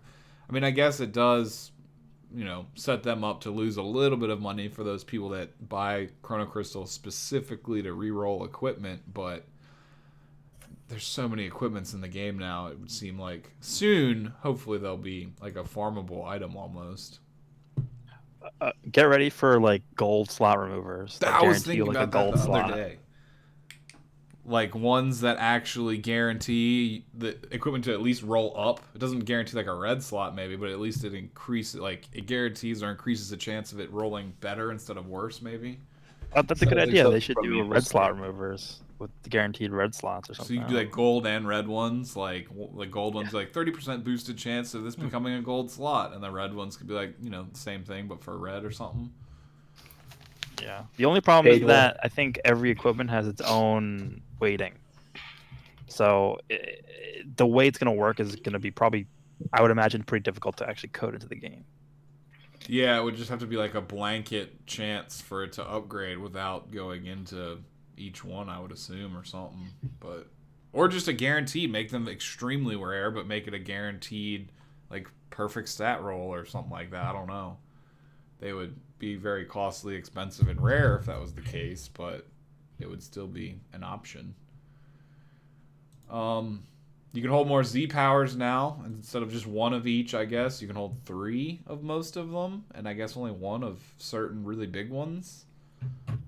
That just makes it easier for clicking through menus, which is highly appreciated. What about the updated Zenkai missions? What are you guys' thoughts on those? For like now, you could say, for example, just use a Saiyan team in PvP, and it'll advance the missions for Zenkai Goku, for like an example. I mean, it's good, but it's not like game changing kind of good. But I like it though. You got some Sorry. General So's chicken for all of us?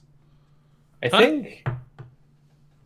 Fam, no, I just ate it myself. But they didn't have Beijing beef, so I was kind of mad. You know, yesterday was my birthday, and one of my friends ate my chicken dinner last night too. There you go, nice. Anyways, I don't think it's a game changer. I do like it though. I mean, it's cool. It's just kind of like I think it'll obviously apply to future ones more than now because it's like I already did all of them. That's cool, I guess. I think the one thing to be sure of is, do we know if it says just use like a Saiyan unit X amount of times? What if we bring 3 Saiyans? Does it That was count going to as be my 3? question. I was like, do we know if it's going to stack like that? Because that would actually make it 3 times. That would make it 3 times easier to do those missions. So I think that's where the value comes from. Oh, that'd be game changer if it does that. I didn't even think about that. I think that's where the change But does it is. say that? Does it say value win is. with a Saiyan character? Or does it just say like win with a Saiyan? I mean, I don't know. I actually It's just that tag. Just a tag that the Zenkai unit lives on, not any Tag that specific they buff with character. their Z ability and Zenkai ability. But if you run like 3 of those units, does it go up by 3 or does it just go up by 1? We don't know. That's what Yeah. that's what we're asking. Yeah, we got to test that. Or Well, somebody in the chat's got to know. There's got to be one person out there. Well, it's not. Yeah, I implemented can't yet. test it. I finished them all. Wait, is it already implemented? Is that already implemented? I am not sure. It does. It everyone says in it's. chat- They're saying it stacks. Everyone Oh, in people chat are saying says it stacks. does. So Okay. 3 times. Hey, there we go. Hell yeah. That's and actually a really good change. 'Cause I despise using like Green Boo before we got a Zenkai 50. Like how many times did they ask you? Like 100 Like- and something times. Like I was like, oh, come on. More than that, dude. Overall, I think overall it's like 300. I believe. Yeah, it's 300 times. So yeah, that if you bring 3 and you play PvP 100 matches, then you're done. And that's something that I've been advocating for this entire time the game has existed, for more cohesion of the missions between the different game modes. For people like me, whenever I pick the game up, pick it up, play it for like an hour or 2, and it's usually always PvP. What the fuck was that? Sorry. I only really do the story when Shallot gets an upgrade just to catch him up. So I'm generally always playing PvP. So adding that cohesion between the events where you can do different modes, or even when you're like auto farming and grinding out the Ultra Space Time Rush mode while you're doing something else or whatever, that all of it contributes to the same end goal is extremely appreciated. Yeah. Very nice change. I like that a lot. Those missions were always the worst. Terrible. I honestly didn't even mind the friendship. The one that was annoying was that one. Yeah, the uses were so annoying. Yeah, because generally before those characters Zenkai, they were dog shit. They were terrible. So using them was like, okay, I guess I gotta gimp my PvP team or just do challenge rush and quit like 300 times. I mean, were you using the same Super Saiyan Goku I was? Because he was the best unit in the game before he even got his Zenkai, dude. Like, Yeah. he was hyped for me, dude. Wait, which Yeah, one? he was. No, it was just a joke again. Oh. No, you're fine. I mean, yeah, dude, if it stacks all that stuff, all these quality of life changes have been fantastic. I mean, really and truthfully, they keep doing this kind of little tiny stuff here and there. I'm so down. This is my last week in the game. Obviously, I've only played a couple times, but it's been fantastic comparatively. Like, I've actually had a good mentality. PvP is still crashing and whatever else. That's going to happen. It is what it is, but I'm digging it. Lag is still my biggest pain in the butt with this lag. That and is the RNG. only thing left. Honestly, I think that's the biggest one. If they nailed that out of the park, the game would be, oh my god. But they can't. I feel like it's just out of the bag. Yeah, I think it's too dependent on the user end and not so much in their control. Yeah, it's just out of their hands. They can try to do as much as they can in terms of like, reducing the data transfer between clients so that the lag is affecting less what's going on here, but it's impossible. Their hands are tied. They did the best that they could. I don't know what more they could do at this point, but my hope is that through some miracle they find a way to improve it so that quality improves, but it might be out of their hands. It's just too Yeah. rampant now. My God. I think Remember it when we doesn't. first started playing? People used to say, "Ah, you're full of it. What are you talking about lag switching? Like Don't half be the comments. ridiculous. Get out of here." People Now, don't do that, and it's like everybody does that, dog. yeah, before people used to say you're lying. That's not true at all. I remember someone saying like, "No, that doesn't happen. Tell me, how would somebody lag switch? How would that work?" Like, I don't know how it works. I just know it's happening. The coincidence is too convenient for them and too unfortunate for me. It doesn't make any sense. Some But Yeah, it now used it's to be everywhere. wild. Like now, the entire match is like it used to be like straight up when they were doing their stuff. It'd be really super laggy, and now it's just the entire match is laggy. Your part, their part, everything. I just find too many. I've faced so many people where if I'm getting beat up buttery smooth, this is fantastic. I get to see me get whooped in like solid 60 FPS buttery smooth connection. When it's my turn to fight, I can't even sidestep. I feel like in some cases it might be as simple as like you're playing on Wi-Fi, you're standing 10 feet away from your router when you combo, and then they walk to like 30 feet away from their router when it's your turn to attack. And then they walk back 10 feet to their router when it's their turn to combo. I don't know. Like, besides doing something like that or just having an application that can manually, like, alter the signal strength on the fly, which those exist, by the way. They're definitely Well, out you can there. have physical hardware. Yeah, you can have physical lag switches. Yeah. Yeah, lag switching is not. This isn't a new thing. They did this all the time in what's that game? What's that game where it's like everyone's on a. It's is it For Honor? Is that what it was? It was super host dependent, and people would use lag switch to get leverage because everyone was connecting to him. It's not. This isn't a new concept. I don't know how they do it. I would imagine they, it some way, find a way to suck up all the bandwidth to some different thing because that's what speed tests do. Prioritizes all the bandwidth towards getting the fastest speed possible. I'm sure they do something like that in order to screw over the match, but I don't know. I'll just never understand the point of it. Like, go ahead, you go. I was just say someone recommended in chat possibly the only solution, which is it is a solution, but it's also kind of limiting and it hurts the overall scope of the game is region locking the queue. So like when you go to queue, you're playing in North America, so like region area pool, and then the Asian servers, and then Europe servers, South America, etc. Like that could help the overall quality, but then you'll never be able to queue into PvP and fight against the Japanese guy who might be the top in the world that you specifically, I want to fight the best in the world. Well, they win a lot, and you'll never be able to fight them ever again if it's region locked. They would have to make separate clients, and they're not going to do that. Yeah. They would have to make a Legends version for each different region. No, they make it for every Android, and that's why everything messes up. Yeah, they would never do that. It's unfortunate, but I don't know how the matchmaking service works. I think the idea is that it's kind of like, I don't know if you guys know, like, Model for Two lobbies, when you're waiting, you notice how at the top it's like, looking for a server less than 25 millisecond ping, and then if that takes too long, it goes up to 50, and then it goes up to 75, then 100. The idea is that the scope at which it's searching for a server grows because the criteria is broader.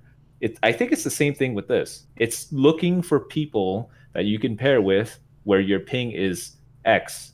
And if that doesn't work, it's X plus 25, X plus 50. It just increases the scope at which who you can pair with. And if it finds that, hey, the first person we saw is someone with a ping at 150 milliseconds, it's like, well, that's what you got, buddy. Here you go. So in that line of thinking, the longer you spend in the queue, the overall worse it is for your eventual connection.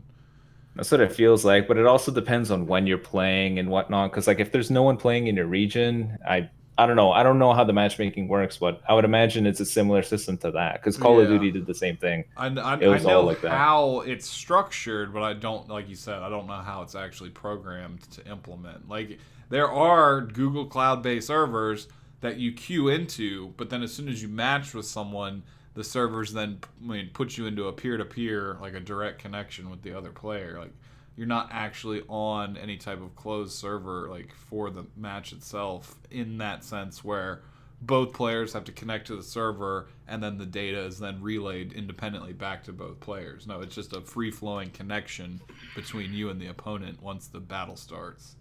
Yeah, they just need more aggressive criteria for how you get paired during matchmaking, and two, they need more aggressive checks for how the quality of the match goes when you play. Because like right now, if things go bad, you get a connection interrupted or whatever, or let's say if you're like, I don't know, switching apps or whatever, it'll there's a clear disruption of service that the game is going to capture. I think they should do the same thing, but be more aggressive when people are clearly lag switching. Like the game tells you constantly, play on Wi-Fi, don't do anything else, no data, just make sure you have a stable, proper connection the whole time. So if it detects early that, hey, we went from having a comfortable 30 millisecond ping and now we're at 250 for like 2 seconds, I think it should be like, all right, that's enough. I don't care. I'm done. You're out. It should be super aggressive. Even if the guy turns into a bot, just, I don't know.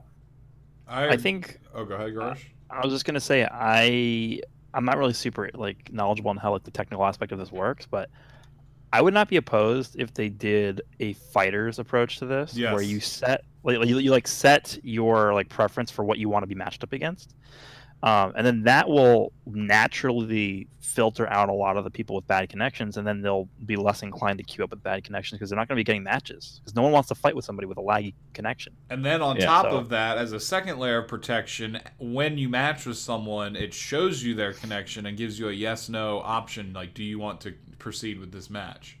Yeah. So putting those two things together would be the ultimate nail in the coffin. And that doesn't screw people over because I want to give the benefit of the doubt to like 80% of the community. Like when you get into a laggy match, they are not intentionally trying to cheat. It's just you're both victims of circumstance. Like since I play PvP with my actual name, I'll have people on Twitter that be like, "Was this you? Was this you? I just played you." Blah. And a lot of times I won't reply because I'm angry because the match was laggy. But the people, they're not being rude when they comment. They'll be like, "That was a really good game." Like da da da da. And like I don't want to say like mean stuff because I'm salty. But it's like the match was horribly laggy, but they weren't trying to do it on purpose. So having that option and like the way to just pre-queue would just, I don't know, it would definitely improve the quality of life. I'm talking about quality of life. That would be a huge step in that direction. I'm sure you'd be super salty if they sent a great trading session after. Yeah, I mean the messages. I just That's kind of the worst. But I like my favorite one to use when people are lagging or the match was just crappy is the one that we got for Bardock, which is like that was a really weird dream. I've been enjoying that. I only used that once, and that was when I fought a guy that had my name. I was like, oh, that's funny. I fought me. Yeah, I used that one for really laggy matches because I was just like, oh, that was a really weird match, dream, whatever. It's synonymous. I said must be a trick with Hercule for that one. That too. I do use that one when it's really. My favorite one is just Shallot saying, all right, something about let's go eat. That one in good game means I had a fun match. I always just send that one. I use the my favorite one to use when it's a good game is the Ginyu Force peace sign where Birder's throwing the two fingers down the peace sign. The rock paper scissors thing? Yeah, the scissors one. Oh, I send that if the person guessed all my rising rushes and hits me with two. It's like, dude, come on. 1, 2. Here we go with the you guys RNG. have the specific times to send that, dude. I think I just send the same one every time. I just lame. The Super Really Saiyan doesn't matter 3 what audio happens. one was like, that was a good match or whatever. Or that was fun. See ya. That's what it is. That's not. I actually like most of them. Actually, they're all pretty good. I like them all. I like the ones with Anyways. the audio, but I hate it when someone like lags and disconnects. Like obviously when they're cheating, like when they're using a team with like one character who's level 1 and they disconnect and they get their auto win. And then they send me a message, one of the audio ones, and every time I go in to report that person 10 times for cheating, it's like Report them 10 times. There should be a message that sends when you report someone. yeah, like Get reported, noob. I wish they would add one that it doesn't have to be rude, but just a message that is aware of poor connections. Like it doesn't have to be like accusatory, like you suck, you lag. It could just be like, well, that match had a bad connection or something kind of neutral, but that one is necessary. People will brag, and I'll be like, no, I don't know. But I'm gonna be pointing fingers. But this game is just known for that. Like, I don't even, at this point, like, I'll just take the loss, and I'll be like, okay, well, you know, I lost because of lag. I don't even get mad sometimes anymore. But when it gets real close, that's when I get real irritated.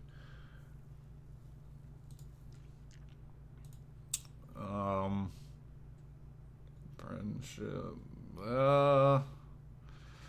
I guess the next thing would be like in tune with some of the stuff we're talking about is starting next season. I believe the rewards are being restructured so that everyone in the top 20,000 gets something, and I'm assuming it's going to tier up more significantly for like top 10,000 and 15 and 10 and 5 and 1. What are you anticipating? What are y'all anticipating for that? I'm hoping they increase the amount people get after top 10K, like especially at the higher ranks. Like people that are in like the top 100 should be getting way more goodies than the people that are top 10K. Wait, you don't even be close. You mean you don't like when number 2 gets the same as the number 10,000 player? Actually, I do feel good because I usually don't get number 2. Yeah, well, if you were in that situation, or at least if it was grouped like top 1, then top 50, then top like 500, and then top 1,000, even that would be. I mean, I don't know how many different subdivisions they're intending on putting in, but at least some distinction. Maybe even some titles or something. I don't know. Number 1 player should get like 20,000 crystals, like at least. You're the only person in the world who got that rank. Like they can afford to give you like an insane amount of crystals. I just hope they do the top 20K stuff right, because like if you get to battle rank 50, you're like top 12K, 11K already. You don't need to push much beyond it. My fear is that they're going to be like, all right, top 20K to top 10K, we're just going to give you like rare medals, master pack 2 and 3 tickets, and that's it. The chrono crystals come after that. I could see them giving like 500, like I said earlier, like 500 crystals to top 20 to 10, and then top 10 still has the 1,000, and then maybe like 5,000 has like a little bit more, like maybe like 1,500, and then starts to taper off a little bit. I don't know. I could realistically see them giving like the first place person like 2,000 or 3,000, and then I say 5,000 would be good. 5,000 would be amazing. That's 5 multis. I don't know if they. Dude, it's got to be like 20. Because it takes a lot of work. Can you imagine how much baloney you deal with? You deal with one poor disconnect, you just lost like 8 hours of work. You get so little RP when you're up there. But that's what people deal with these days too. It's not like people are like really trying for the titles, and it's the same outcome because like you have like somebody who, I don't know, like it forces a draw or whatever, and it's just like, okay, well, nothing you can do about that.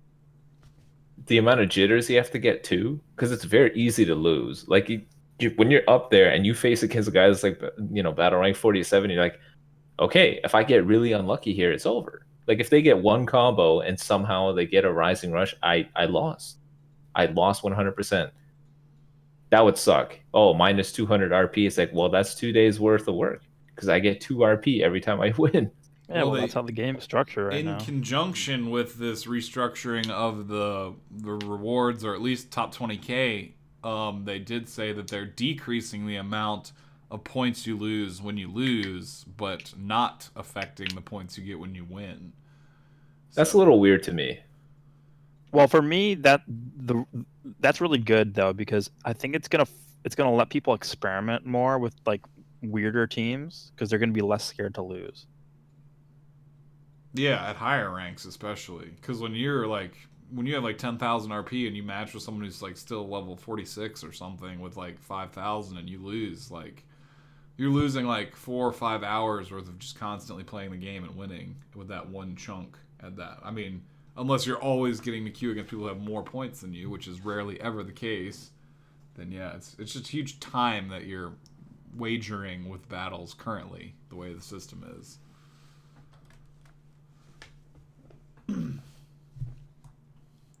Well, Brad, are you eating dessert? Where you go? What are your thoughts on all this? Oh, sorry, I'm actually playing PvP. Freaking, I don't know. I kind of like the idea of 500 for 20,000 to 10,000, and then doing the standard 1,000. I'm hoping they don't do the tickets as well. I mean, yeah, if we get like a Master Pack 4, that could turn out okay if people at least get the Master Pack 4 tickets at that point. If they gave us like a GSP or something, you know, even a couple GSPs for like Master Pack 3, that's not terrible. But ideally, yeah, 500 crystals would be fine for like a minimum. I want to scale it massively. Like if you're top 1 to 5, I don't think 1 needs to get significantly more than 1 to 5 to 10, whatever. But you need to be pulling in like a shit ton of rewards. That's like ludicrous. I mean, honestly, the highest I've ever gotten is like 1,600, and I think I played like 145 matches or some shit. Like it was ridiculous. Think about World Tournament and Dokkan, like how many orbs you get. Oh, it's wildly different. Yeah, if you're like the It's- top like 10 yeah, to 100, yeah. It's ridiculous. I think Legends needs to do the same thing. But the only problem with Legends is that they have obviously seasons are way more frequent than tournaments are in Dokkan. So I don't know. Maybe instead of crystals, they could give out like I don't know. Maybe they just give you like a ton of like equipment medals or something. I don't know, erasers, something good. Or even find a way to add like Platinum coins Z-power. even or something, you know? They give you if they give you the awakening, like the little Z power that you can use manually yourself, or Dude, if they gave multi Z power or something as any kind of PvP rewards, that'd be phenomenal. Not the freaking 31. I hate the 31 so much. But like 50 even, like 50 multi Z power for like extremes or sparking, you could choose whatever you want. That'd be amazing. Even for the top like 20,000 to 10,000, you get 3 of those or something.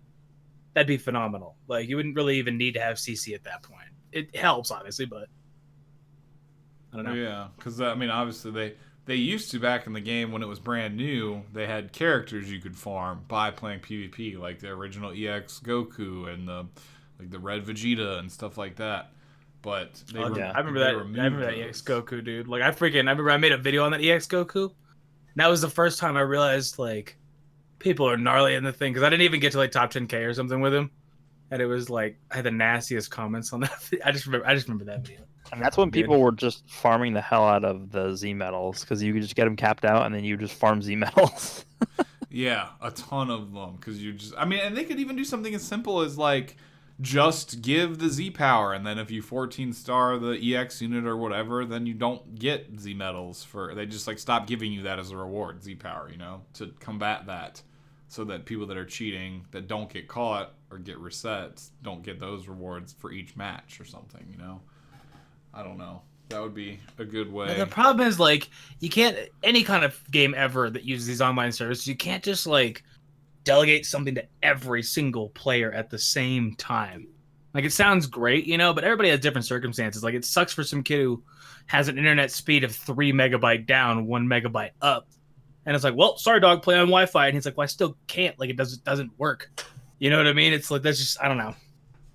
That just kind of sucks. It is what it is. You can't really do anything about it. It's just when everybody says, just do this, that'll solve everything. And it's like, you can't just solve everybody's problem with one solution, you know?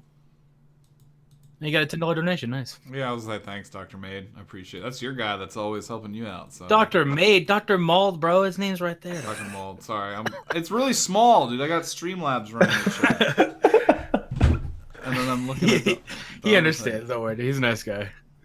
No, you can't delegate everything to every single player. And I mean, that's just how it goes. Like if you're one of the unlucky players that just, if they ever decide to make changes where they're going to be a lot more strict about your connection and stuff, which we saw them try that when like I couldn't even log into the game and I have like a 5G connection. Like I have like a pretty solid one over just my phone's connection, like the LTE, but I couldn't even log into the game just to play the game when they try to change it up like that. So if they decide to do that, some people are just going to get left behind, and that's just how life goes. It sucks, but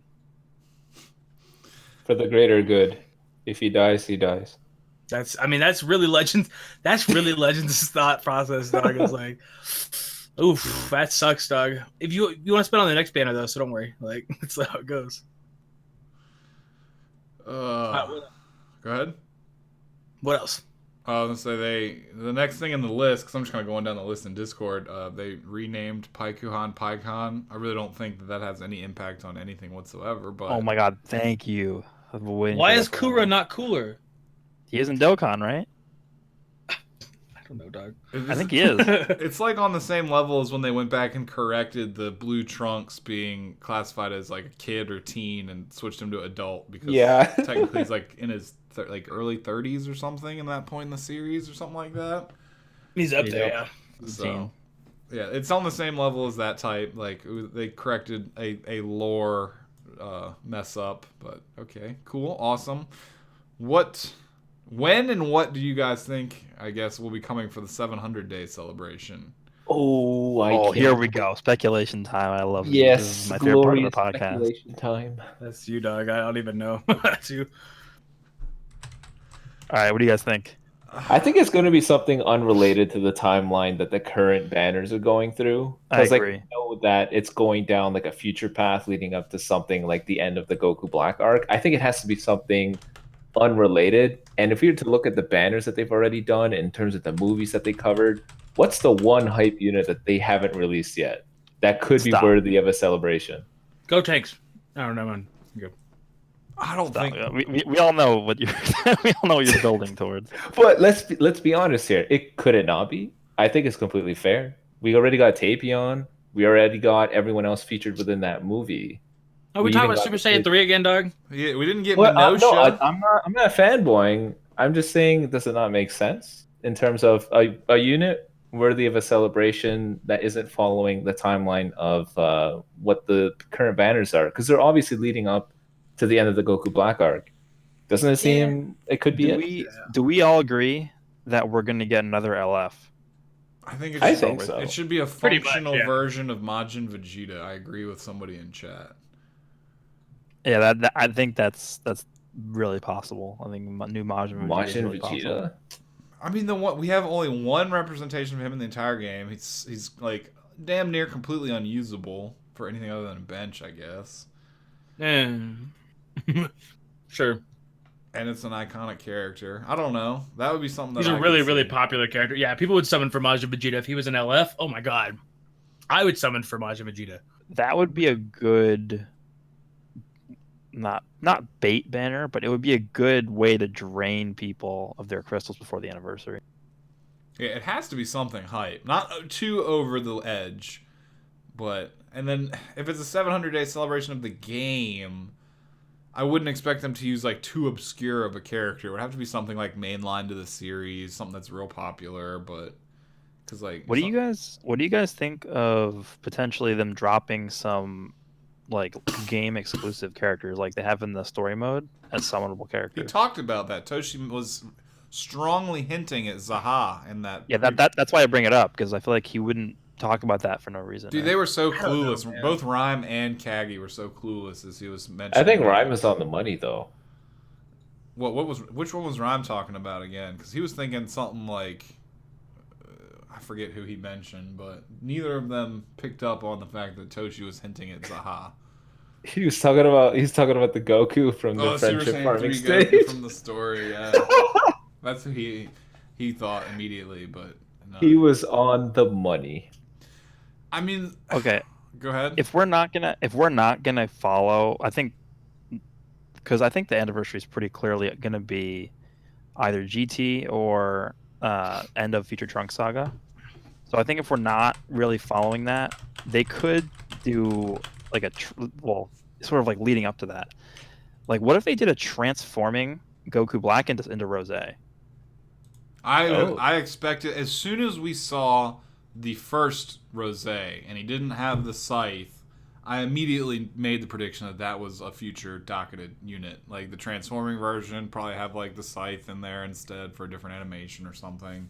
So I would think that would sell extremely well also. Would we get that? We have 3 Goku Blacks, 2 Rosés before we get another Zamasu. But It's if like Zamasu is gonna come for the sparking. they could push a transforming Rose and then a vanilla version of just the like divine fusion Zamasu, like without the corrupted purple arm hulking form involved. Ooh, I don't know if they do that. Because Would they seem to always start with like vanilla versions of the characters that are just like, here's this character in his popular form, and then they always go back and revisit them for their transforming versions to make more money off the same character, I guess. So that's one thought. My other thought is, what about a transforming Super Saiyan 3 GT Goku into Super Saiyan 4.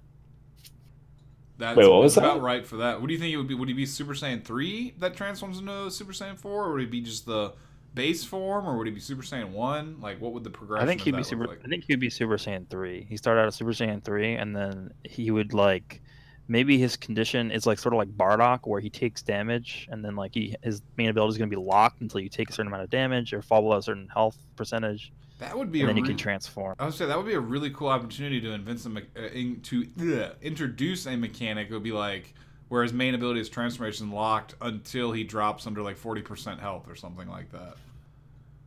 Because we've seen some of like Bardock, you said, has the restriction based off either time or someone dying, but they haven't had like a health based one like that yet, where the characters. I like that idea. Yeah, I think that would be a really cool. I like how Reddy just said I like that idea. Somebody's like, Rye just nutted. Rye literally nutted. There's like 3 different What? comments. I think The second they the talk about restriction Super thing is Saiyan cool. 3. No, I agree. It's dope. I'm not saying it's not a good idea. I'm just saying the second you said that, some guy was like, Rye just nutted. No, what they don't really know is that's actually what I was talking about. Good idea. Starts as Super Saiyan 3? Hell yeah. Even better, let's get one that starts Super Saiyan and then just works his way to Super Saiyan 3. Went right when he fought Baby. Perfect. You guys think we'll ever get multiple transformation units? Like they transform twice? Yeah, I could see eventually, it. yeah. 100%. Yeah, for sure. I mean, that's as easy as coding in just more main ability uses onto a character. It But, I already mean, happened, right? When the Rising Battle, the Rising Battle Broly did that, didn't he? He was the Yeah. We Rising discussed Battle it last week. farmable. I just don't know if the like boss when you fought him on the Yeah. AI, he would transform through all of his stages. Well, I guess not I the think what I Broly wanna- Chudai stage, but yeah. I want to see units that are like usable in both aspects. Like I think Golden Frieza, he's pretty usable before he transforms and after because he does like completely different things. I want to see more of that, dude. Freaking like a unit is completely viable in their base form, and then they just do completely different things, but they have the same stats in their transformed form. That's just what I want to see personally. But Yeah, like Yellow Super Vegeta. He goes from like a blast-oriented unit, then he goes... Seems like well, I strike-oriented. don't have him, so that's not the point, okay? That's not the point, all right? I get you. I just don't know what he does. I haven't even looked it up. I don't look up units I don't pull, dude. They piss me off. That's fair. Read their cards and be like, "Oh, he's really good, sick, dude. 25,000 crystals down the drain." Like, Yeah. Hello. I just want something like that. What up, Bebop? What up, dude? What up? What's up, Bebop? Pull him in here Yeah, too. I've been here for like 10 minutes. Oh, I didn't even But- looking at the Discord. It's always hard I to had figure no out way- when to start I talking. had no huh? way to jump in, yeah. What I think triple transformer units are definitely in the cards for the future. I think they would probably introduce something like that at like second anniversary or some major festival. They'd be like, look at this new shiny thing we're introducing right now. But I definitely think that's a possibility. Do we know? Do we know if we'd get news for when that's gonna happen sometime next week? I think you said that it's just around the corner, right, Goresh? Like a couple days. My guess is this week, but it could also be next week because Okay. think about because they always do like 1 week of new stuff, 1 week of rehash stuff. So last week we got rehash stuff, and this week so many banners went away. Like 4 or 5 banners went away. We only have like 1 banner live, which is the new UST or whatever. So I think this week we're probably going to see something big coming, and I think that just makes sense that it's the celebration. So probably new step up. I was gonna say, I mean, they usually drop stuff when reset happens after PvP, since maintenance is this Tuesday.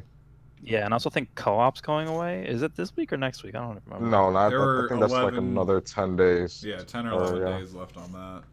Okay.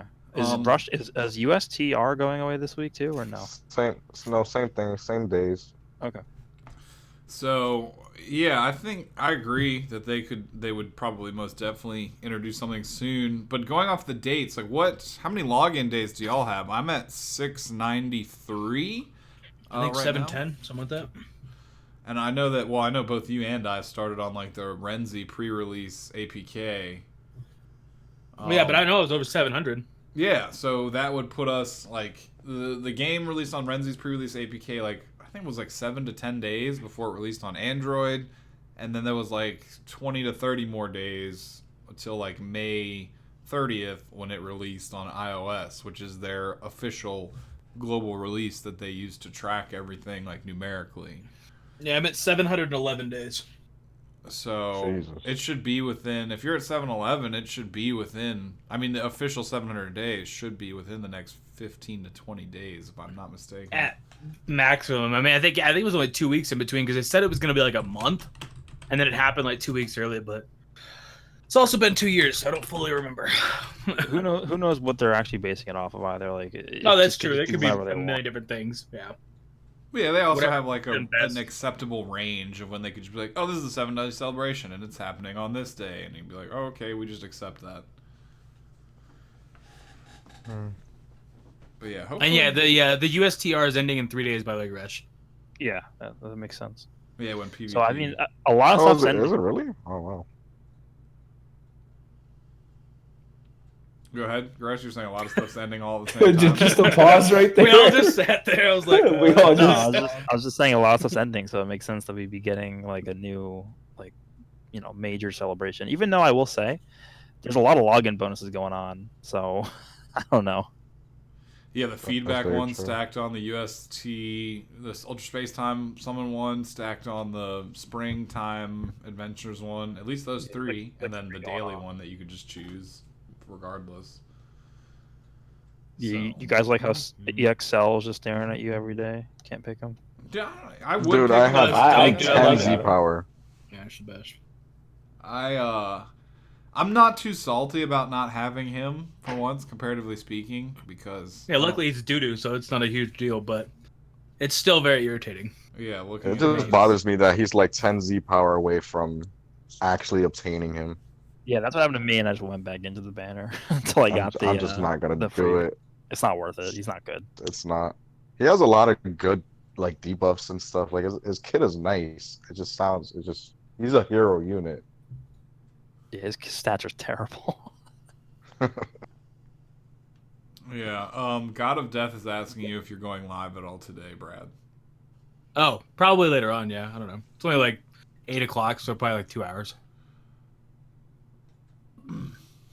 Yeah, Extreme Cell, I mean his stats, like you were saying, they're really good in terms of support, but I don't know, he's like a wet noodle, so I wasn't too upset about him. But I would expect them to continue to do that. It'd be nice if they I don't know. Well, actually, it'd be extremely insulting, but it'd be nice if they had the sparkings on there too. Just like, here, take 10 Z power for Cell or Trunks. But they'll never do stuff like that. Especially with the multi-Z power, it's kind of like, they're giving us something at least. It's better than it used to be.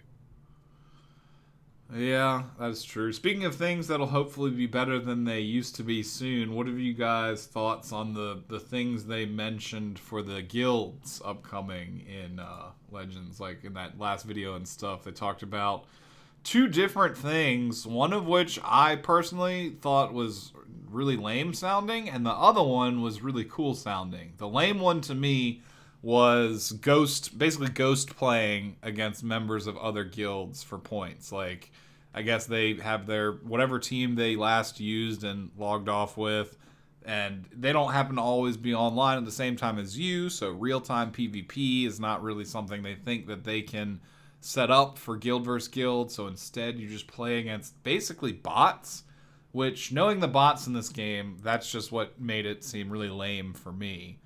But then the Yeah, I don't second know why one... they- Oh, go ahead, Ryan. No, you go ahead. You go ahead. I was Sorry. just saying the second one being the dungeon mode with where I guess you set up a board and then the enemy guild will set up their side of the board and then you make moves on stages and challenge different members of the guild and get, I guess, different rewards for beating them certain amounts of times or progressing through the board or whatever. That one sounded really cool, but of course I want to know what y'all's thoughts are too. That one sounded really cool to me. We'll have to see how they implement it, but that to me has the potential to be one of the best things they've ever done if they do it right. Yeah. Yeah, it's kind of The like first- a stage creator is kind of what it sounds like to me, where you create your own events basically and play against the other guilds to get through them or something. I agree. I think that could be extremely cool. Because it's not only are you playing against other guild and you actually get to play. I don't know if this is against bots or not or what, but I don't know. It just has both aspects of the the story progression and stuff like that. The way that the the stages are set up while also including actual gameplay. That's kind of why I thought it was neat. Yeah, like kind of just echoing what you said. First things sounded cool until they said that it's not going to be real-time PvP. It's just going to be like, I'm pretty sure a lot of other mobile games let you do the same thing. It kind of, the whole like, oh, this is your home base and players can attack you whenever, and it's just, bot versions of your team defending it, whatever. That's, I don't know. I guess it depends on how well they implement it and what rewards you get out of it, because maybe there's something nice. Maybe you get a ton of guild medals and those translate to nice things, but that sounded okay. Second thing sounded cool. Oh, did you guys notice? Not to cut it on a whole different thing. I was just clearing the last part of the story, and Majin Vegeta is in the very last part of this most recent story. You think that says anything? Or no? That could very well have, because they tease upcoming stuff using the story sometimes, mostly to do with Shallot and stuff. But I mean, yeah, he's literally the only character talking in the last part of this thing, evolving androids. Like the very final part is just Majin Vegeta talking to some mysterious, I'm guessing Giblet or Giblet. I could easily see that, actually, because if it's the 700 days and they want to keep the banner tied to the progression of the game somehow, then setting Yeah, because then you have Super Buu as well, talking here with Piccolo, and then I'm guessing Gotenks and Gohan. Huh. So I don't know if that says anything, but if it's not like Zaha and Giblet, I expect that you could potentially look to the most current release story for some hints in that regard. At least with this banner specifically, since it's directly tied to the game, the lifespan of the game itself. But, that's still just a theory. Don't take that as factual. No, yeah, it could mean absolutely nothing. It's just ironic that we were saying, oh, we'd love a new Majin Vegeta, and then he's the very last character shown in it besides Super Buu, who we know is coming out. Huh. Do we know there's a new Super Buu? We just know Gotenks. No, that's actually jumping back to the V-Jumps, which are still on screen on the stream.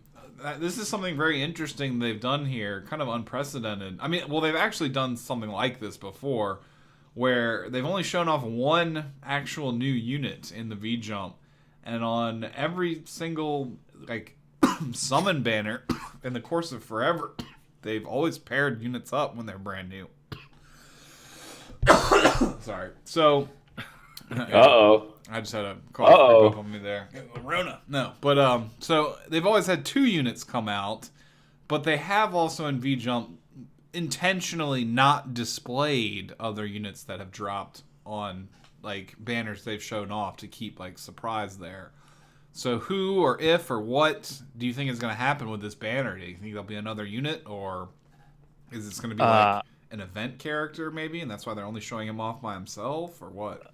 I think it'll be another new character, and the only reason why I say that is because remember when they showed Piccolo and Goku, and they didn't talk about Raditz at all? I think it's going to be something like that, where there's going to be another new unit, but they're just not showing him. Yeah, that's kind of what I think too, and they've done that before, for other leaks in the past, where they've shown off 2 and left a 3rd one off. So, I like how it could be. Oh, go ahead.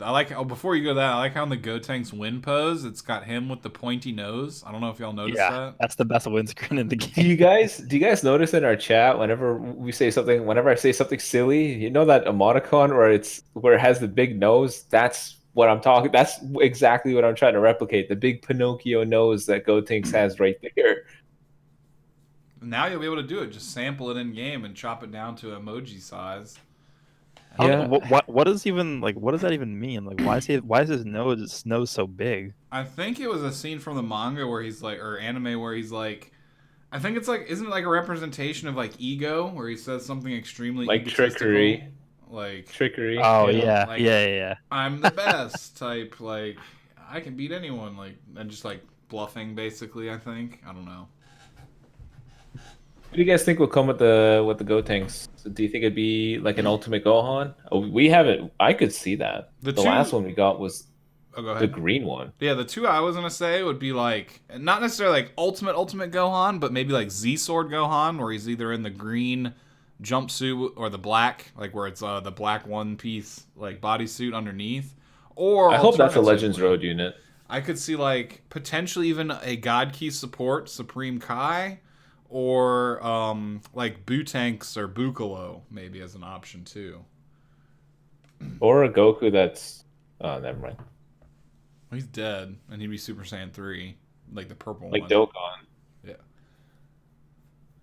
Like Dokkan's version, go from 2 to 3 with main ability. I don't know, like kind of relating to where, with the Go tanks.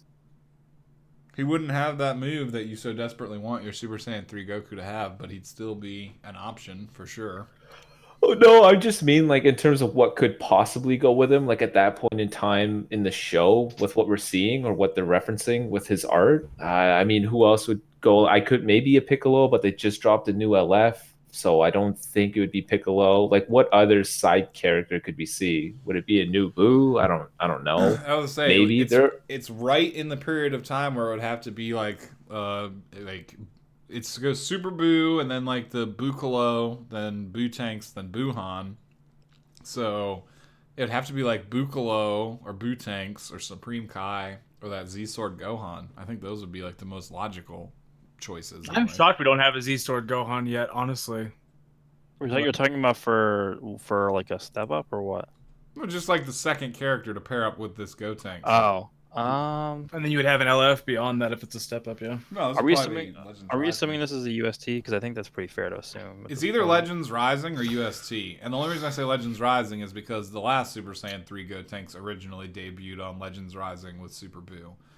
But and then also that's like usually the two, when they just do 2 new units, it's either UST or Legends Rising. So I would assume that it's either one of those two. Would this be? Would this be UST? The timing of the magazine article does set it up to potentially be next month's Ultra Space Time banner that replaces. Yeah, I was gonna say I don't think we're getting this right now, are we? This week, because it's like that they never really show it and they just drop it instant. That's pretty rare. It's too early. In the history of the entire magazine, every single one of these teases has predated the banner by about 11 to 15 days, except for the Super Saiyan 4s, which were like 2 or 3 days before the banner dropped. Yeah, they were like the exception. But I mean, I always think back to like Kale and Khalifa. We heard about them and then they were just like put off for the longest time.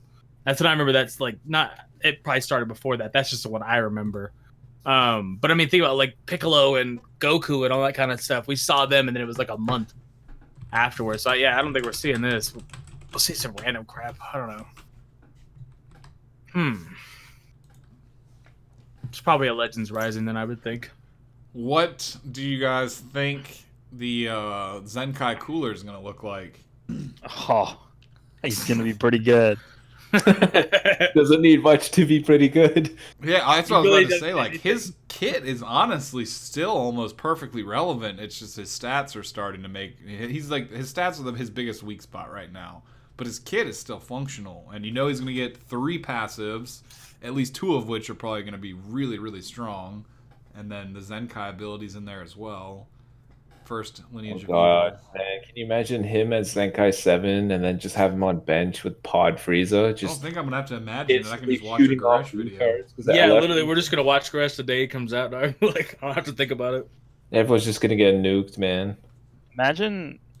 This is the first Zenkai character that's going to be able to have 2 Zenkai abilities on him because he can have Broly's one on him. Yeah, it goes to a lineage of, and it goes to a movie unit and a lineage of evil unit. so you can run a lineage of evil team and then you can just have Broly on the bench. People would be so confused, but it's like, oh well, I hope I have a solid green unit. Was it you the other night? I think you said it last night's stream, like on my channel. You were saying your ideal team is what? Pod Frieza, Cooler, and LF Frieza with then backup from Broly.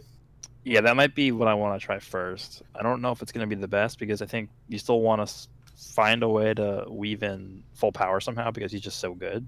Yeah, of course. Yeah, that's definitely a team I'm going to try for sure. It's blue, blue, purple, which we haven't really seen that much of. Did you have like 500 options with lineage of evil? They're actually all pretty good, honestly. Yeah, imagine putting that team, the blue purple one, then stacking that with like a really high version of that EX Android 13 or whatever, or 14. Can you imagine? Like 50% to strike attack and defense, and it's like, okay.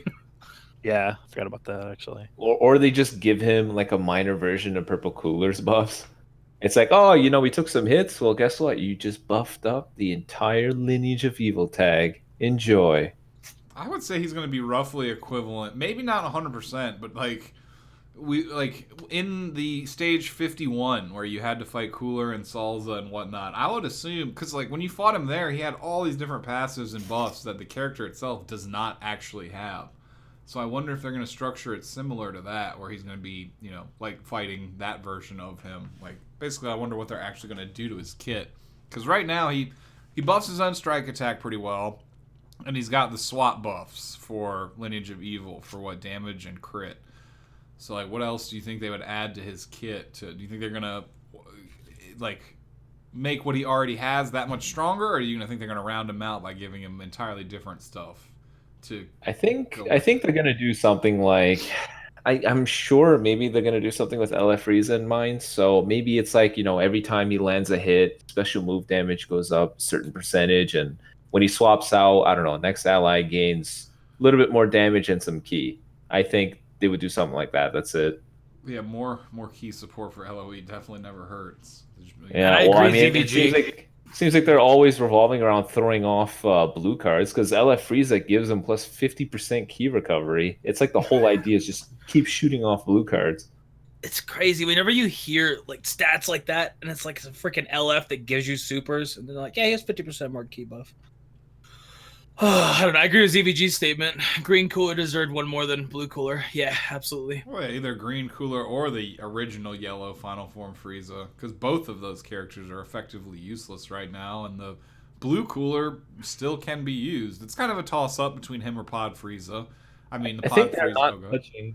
I think they're not touching those units that buff just a type, because how would their Zenkai ability work? Would it just be the type? Would it be the tag plus the type? But because they do that because of the Z ability, but with them just buffing a specific type, I don't know. Maybe they're holding off on that for now. For who are you talking about? Because they're talking about the yellow, the first yellow full power Frieza. Sorry. Yeah. I mean, they could do Planet Namek Saga, I guess. I don't know. Planet Namek Saga. I don't know. Yeah, it would be tough to do that.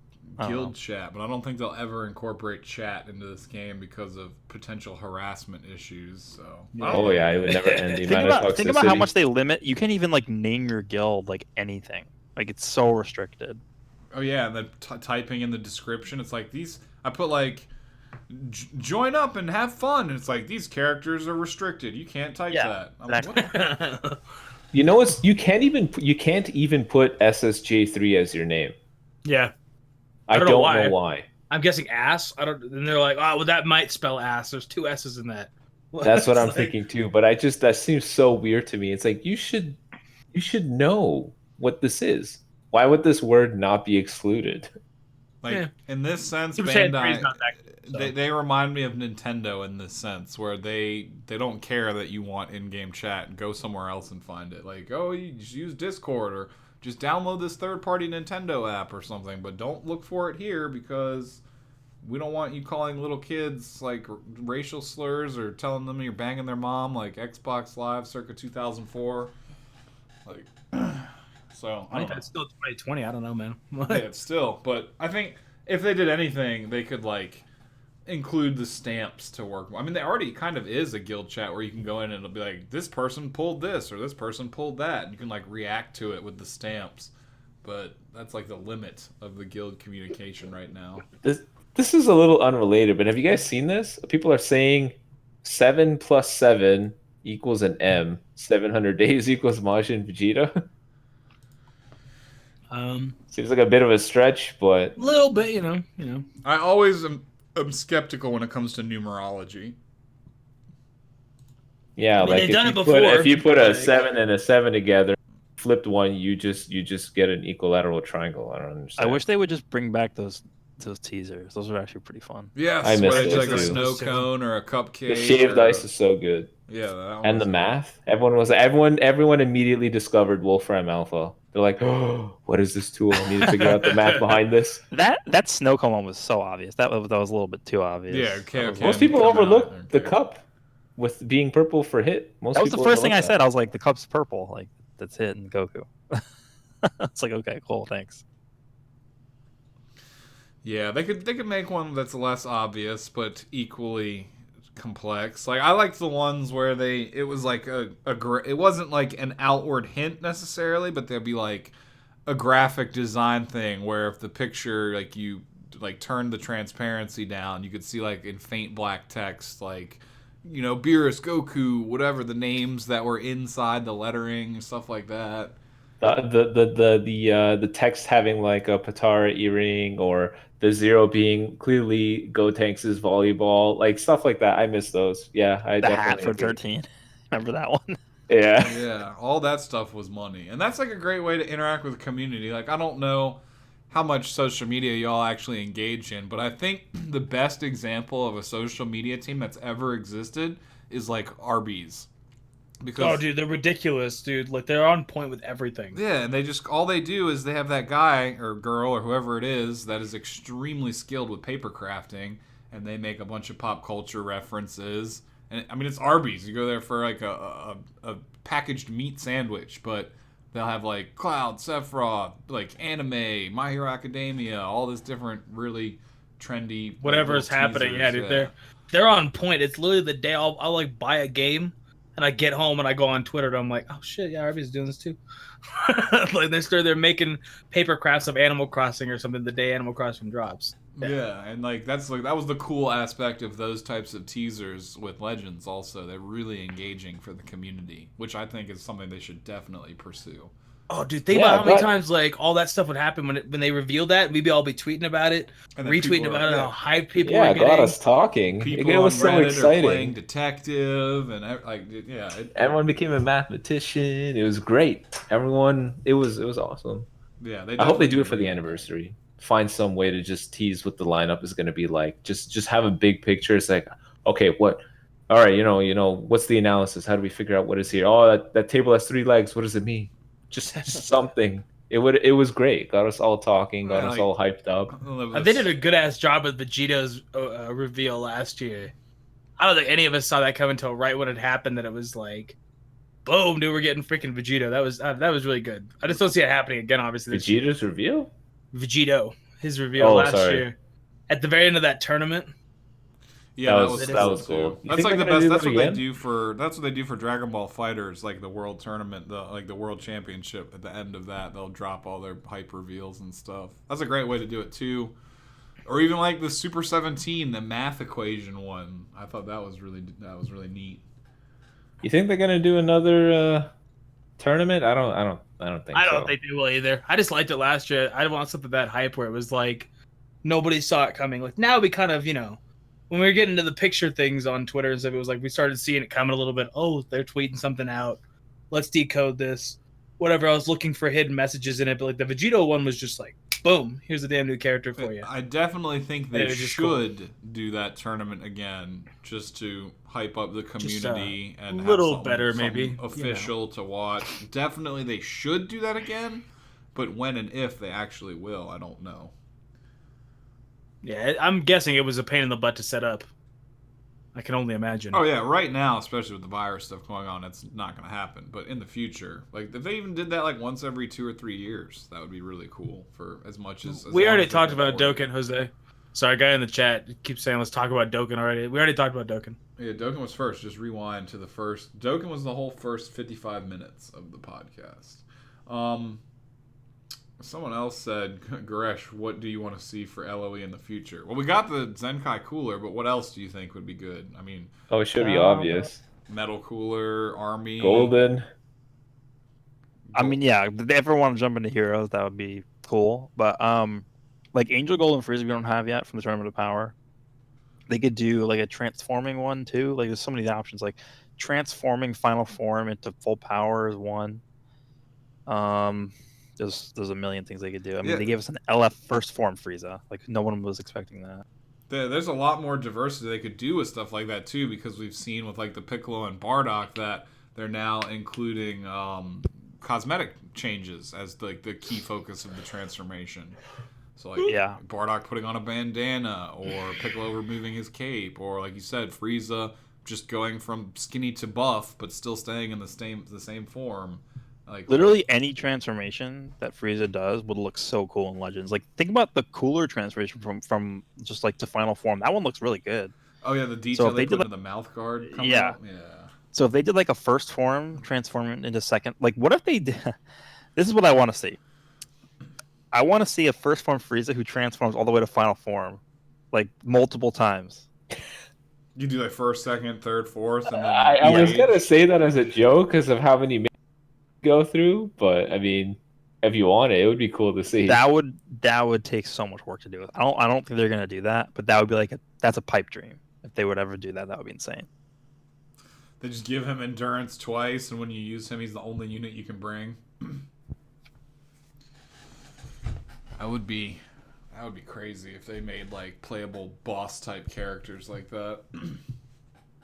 Yeah, Mecha Frieza too. We haven't seen him or King Cold. They could be both good for, I guess, Legends Road, Frieza Force, or Lineage of Evil. Realistically, They could do a dual card like King Cold Mecha Frieza as like the thing to Broly and she like the same sort of typing as them. Yeah, because they dropped that, and then ever since, I mean, it's only been a couple of weeks or a month really, but like it's been silent on that aspect. So I would expect to start seeing a lot more of that moving forward as well. Those dual units, and honestly, with them having set that up this way, you know, like Goresh was saying, we might be looking at another LR, another really hype unit before Anniversary, and then the focus of Anniversary might be like, you know, a really hype dual unit since they now have that mechanic to work with. Yeah, I think what I want to see personally, I mean, I've said this before, but before the Anniversary is some kind of Dragon Ball of like OG Dragon Ball. Yeah, they definitely need that. They need that Dragon Ball team to come together. I mean, if they're not going to do Super Warriors, like that's the next logical like underdog step that they could make. Yeah, maybe 700th Anniversary ends up being like an LF transforming Demon King Piccolo. I don't know. Yeah, Paradox. I mean, for Anniversary, it's definitely going to be something super hype. Even like a Rose and Zamasu tag team unit. That would be dope too. If they're not. Yeah, gonna... I could definitely see that. What if they did Rose and Zamasu and then they did a transform with Potara fusion into Murasu? That would be super cool. And they could do the other banner, Goku and Vegeta, that do the same thing into Vegito Blue. Yeah, that would sell so well. That would literally, I'd be poor as balls, dog. That could be the Anniversary right there. It's like two dual Legends Limited or dual combo unit. I don't know if they'd be limited or not. I would assume they would have. And then alright, so that banner structure with 2 combo units, and then the Legends Limited shared across both would be Sword of Hope to the Trunks, who's featured small percentage across both banners, just like Vegeta was on the last Anniversary. Yeah. That could be your second Anniversary structure right there. I mean, I can't see them doing any hype stuff now with that double LF. Even though it didn't sell that amazingly, I can't see it now, but it's for an possible. Anniversary, though, I could see it. But they should definitely boost the rates up. Or if they're not going to boost the rates up past 0.25 or whatever, or I guess 0.5 for the double step, where you'd get double rates on that one step, then they should just make the ticket pool a little bit more exclusive. Like, yeah, just put only 5 units on the ticket pool and give them each a 20% chance to drop or something. Come on. Sounds too nice. Too nice is usually out of the question for every other day of the year besides the Anniversary. But even then, you might be right. I mean, last year I had crazy. My summons were great last year, minus obviously Vegito. And from what I saw, a lot of people had a good time with that banner. Nowhere near the Super Saiyan 4s, but so yeah, I agree that the Anniversaries are normally going to be like a little more lenient. But LFs to them, they just feel they're trying to give you this exclusive club vibe where it's like, hey, you got an LF, dog. You know, not many people get this. That's to me what I feel like it is for LFs, but that's just what I get. I hope they do another. Well, I don't know if it's one. I don't know if they're going to structure it the same way. When they did the guaranteed LF ticket from the Happy Bag, I hope they do something similar to that in the Anniversary, but I hope they do it so that it's like how they did it with Dokkan, where it's like 50 missions you do. And then after you do all the missions, you get like an LF ticket guaranteed. You get 1 LF from it. That'd be cool. Yeah, and they could have that and then 1 in the shop so that there's 1. Like, those people could then get 2, and everyone who's free could get the 1. Yeah. Congratulations to Wellesley Wells. He said his son was just born. That's pretty dope, dude. You're in for a hell of a trip. I don't know nothing about it, man. but I know that it's rough. It's gonna be fun and rough. I don't think any of us. You guys don't have kids, right? I don't have a kid. Like, Gresh, you probably have like 6 kids, huh? Just We don't talk about my removed children. The bastard children. I don't know. So But yeah, congrats, Wesley. we've talked about most everything in the actual dockets. Is there anything else that's on people's minds? What? I don't know. I mean, the game's in a good spot. They only have room to improve without hopefully making more back steps, but hopefully they seem like they're more consciously aware of making bad choices at the same time as they make good ones, at least recently. They've been very guilty of that in the past, but is there anything negative that you guys have seen come from like the past 2-3 weeks worth of updates besides grinding co-op endlessly forever? Which really isn't even that bad. It's just annoying. It's not that terrible, though. I prefer that level of suffering to having to do it by yourself, but it is a little oppressive still. But It does make it easier for us because we can all stream together or we can all like bitch together in a group chat. If I was like just some kid just playing a game, I'd be like, I'm not doing this. I'm not doing this. But still, it's better than I think it was. I don't really see a way. Like, obviously, they're going to make something else that goes downhill. It's just going to happen. The game's going to have ups and downs. But right now, I think we're on an uphill grind. The last, like, month has been a pretty uphill grind, at least for me with the game. I've been digging it more in a lot of ways. Yeah, I had a lot of questions, like, I don't think that they're going to remove the star limit on Zenkais moving forward, but I think they'll make Z-Power increasingly more available as the game goes on. Like, even if you go into your item collection and like go to your multi Z powers page, I think it shows them in there, but they're like be grayed out. But there's like so many different sizes of those things that we've never even seen in the game before. So, well, yeah, they're always going to expand it, and they've been expanding things very slowly. The problem is they take too long to expand something. It's like, if you introduce something, give us 2 months to try and get adjusted, and then expand it, 2 more months, expand it. But they give us like 6 months to get used to something. Like Zenkai, it took like 6 months to open up a little bit, you know? So hopefully they do a little quicker from now on. They kind of realize when they put something in they know is going to irritate a lot of us, that then they're like, okay, well, we can rectify it this way. Because it is a good marketing stream. I mean, you show somebody something, you're like, hey, check this out. I know it sucks ass right now. We're going to fix it. Don't worry. And it's the same thing. A lot of companies do that, where they'll give you something that's half-baked and then finish it up.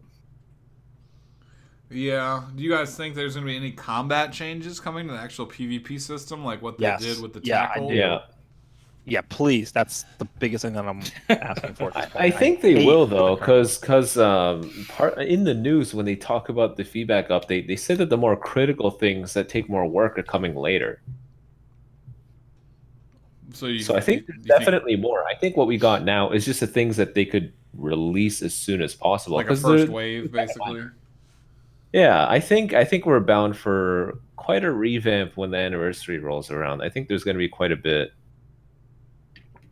Yeah. What Goresh, what would you most like? Do you want them to just revert the tackle system back, or would you see like are there any other proactive changes you think could be made that you've thought up in your countless hours of suffering while playing online?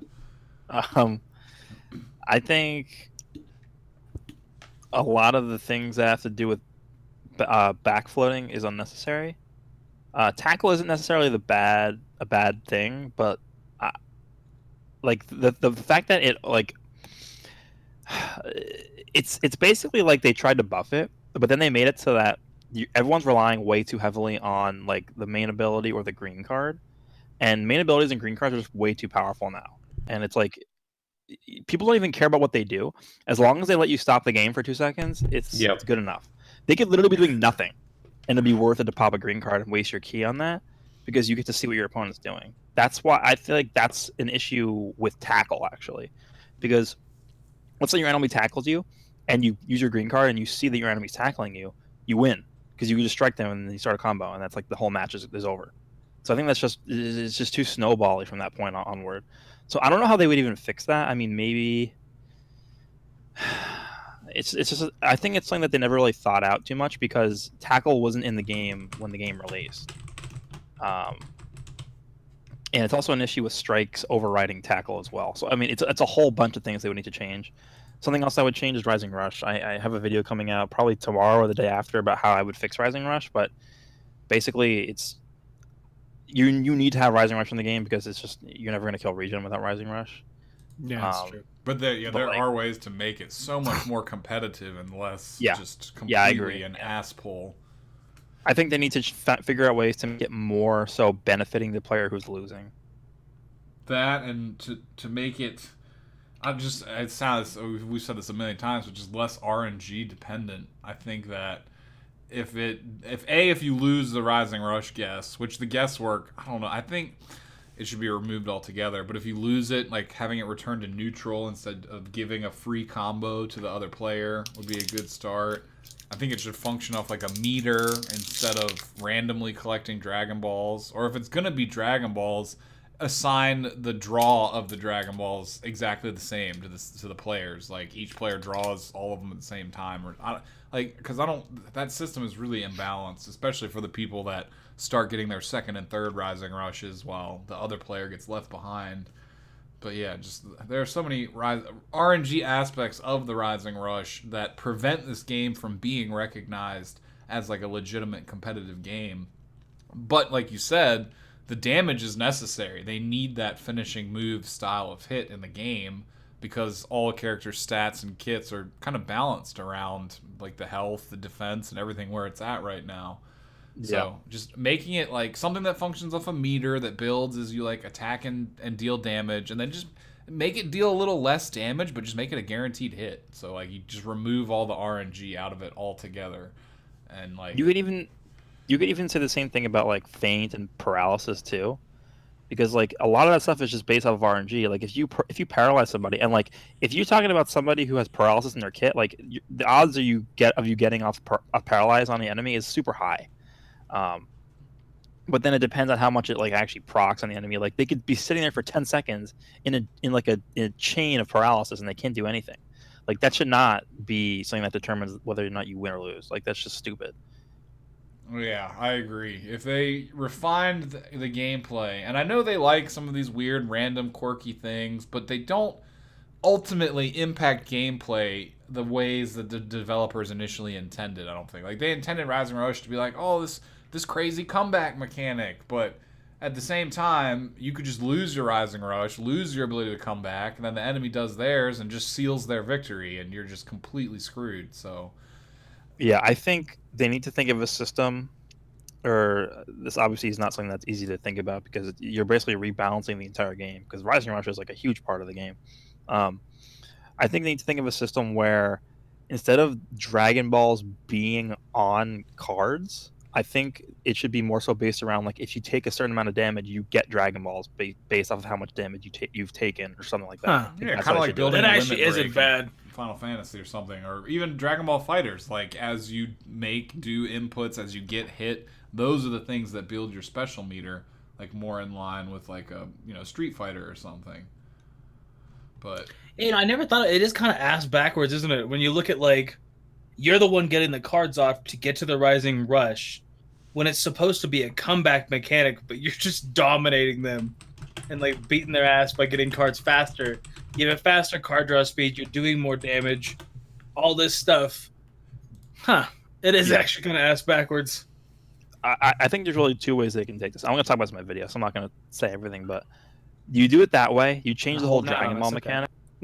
You change the whole Dragon Ball mechanic and you make it way easier for somebody who's losing to get the Rising Rush faster. Or you change the way the cards are guessed in the Rising Rush. So let's say you keep the Dragon Balls the same way. You just get them by using cards, whatever. I think they can do something where if you're losing, you have like instead of having 4 cards to choose from, you have 2, or maybe if you're at like 1 unit left alive and your opponent has 3, and your opponent rushes you, you have 1 card and it's a guaranteed guess on the Rising Rush. Or let's say you have 2 cards left alive, you have 2 cards to choose from. Instead of a 25% chance of being right, you have a 50% chance of being right. Just makes it a lot easier. I don't need to watch your video now. You just told me everything, so we good, dude. Yeah, there's a lot more coming. Yeah, there's definitely a lot of different ways they could implement changes to Rising Rush to make it much more competitive and something that players, actually are more willing as a whole to accept, as opposed to it being very divided in the community. And then also, Yeah, and I think go ahead. I was just gonna say, I think the whole Dragon Ball thing is one of the main reasons why they took away the strike canceling feature like way back. I think that was before Battle System 2.0 even came out. I hated strike cancel. Yeah, 'cause you could But use the it main to reason why farm I think they even Go ahead.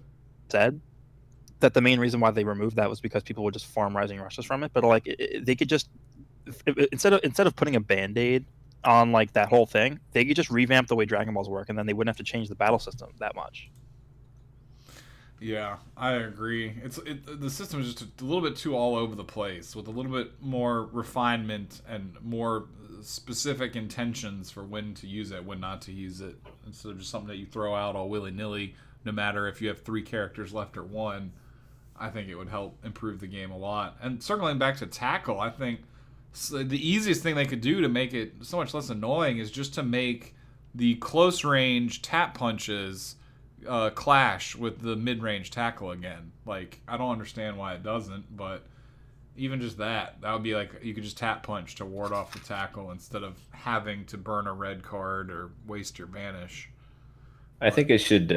I'd be comfortable if they reverted it back to what it was before, just as a good starting point, because it wasn't bad. I'm not a fan of the long range tackle, nor am I a fan of the strike overriding it, because, like as Goresh said, being able to abuse stopping time and predicting what your opponent is doing is unbelievably powerful. And with all these units being so good that they can one shot, well, not one shot, but one combo everyone.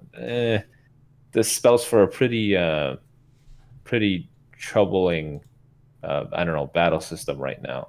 Hold on. So someone in the chat just said, changing the way to get Dragon Balls would make Demon King Piccolo and Goku Ginyu useless. No, it wouldn't, because you would still have them in the game. Like, Dragon Balls would still be in the game, but you just wouldn't be getting them via arts cards. You'd be getting them from being attacked or whatever. So it's not like they wouldn't That be would doing actually anything anymore. arguably make them better, honestly. Yeah, make them more important. Because then, the other person's struggling to get the Dragon Balls, or there's a time limit, or however it plays out, and then DKP can just snatch up 2. Yeah, and actually arguably make him better. You could argue, you could use his and Gohan and make him better too. You could use those abilities more strategically to deny the Rising Rush. And speaking of this, another thing that they need to implement is just a counter on screen that lets you know how many Dragon Balls your enemy has. Like, that would be like the simplest thing they should have added a year ago. Like, I don't understand why it doesn't tell you. Maybe. I don't know. That makes it a little too predictable. I get what you're saying, but that makes it a little bit too predictable than when they're going to launch it. And I feel like it would just, I don't know. To me, the only problem I have with Rising Rush is they either need to take out the RNG or they need to take out that it chains into something. Because, like, you'll have an entire combo moving, your body, they have full key, they match you. You just lost your character because you were facing Zenkai Buu or some crap. And it's like he locked you in or whatever else when you started this. And all these things went down, and all of a sudden your character is now dead. He heals off 30% of his HP or whatever. And it's like, okay, I just went like 100 to 0 in like one combo.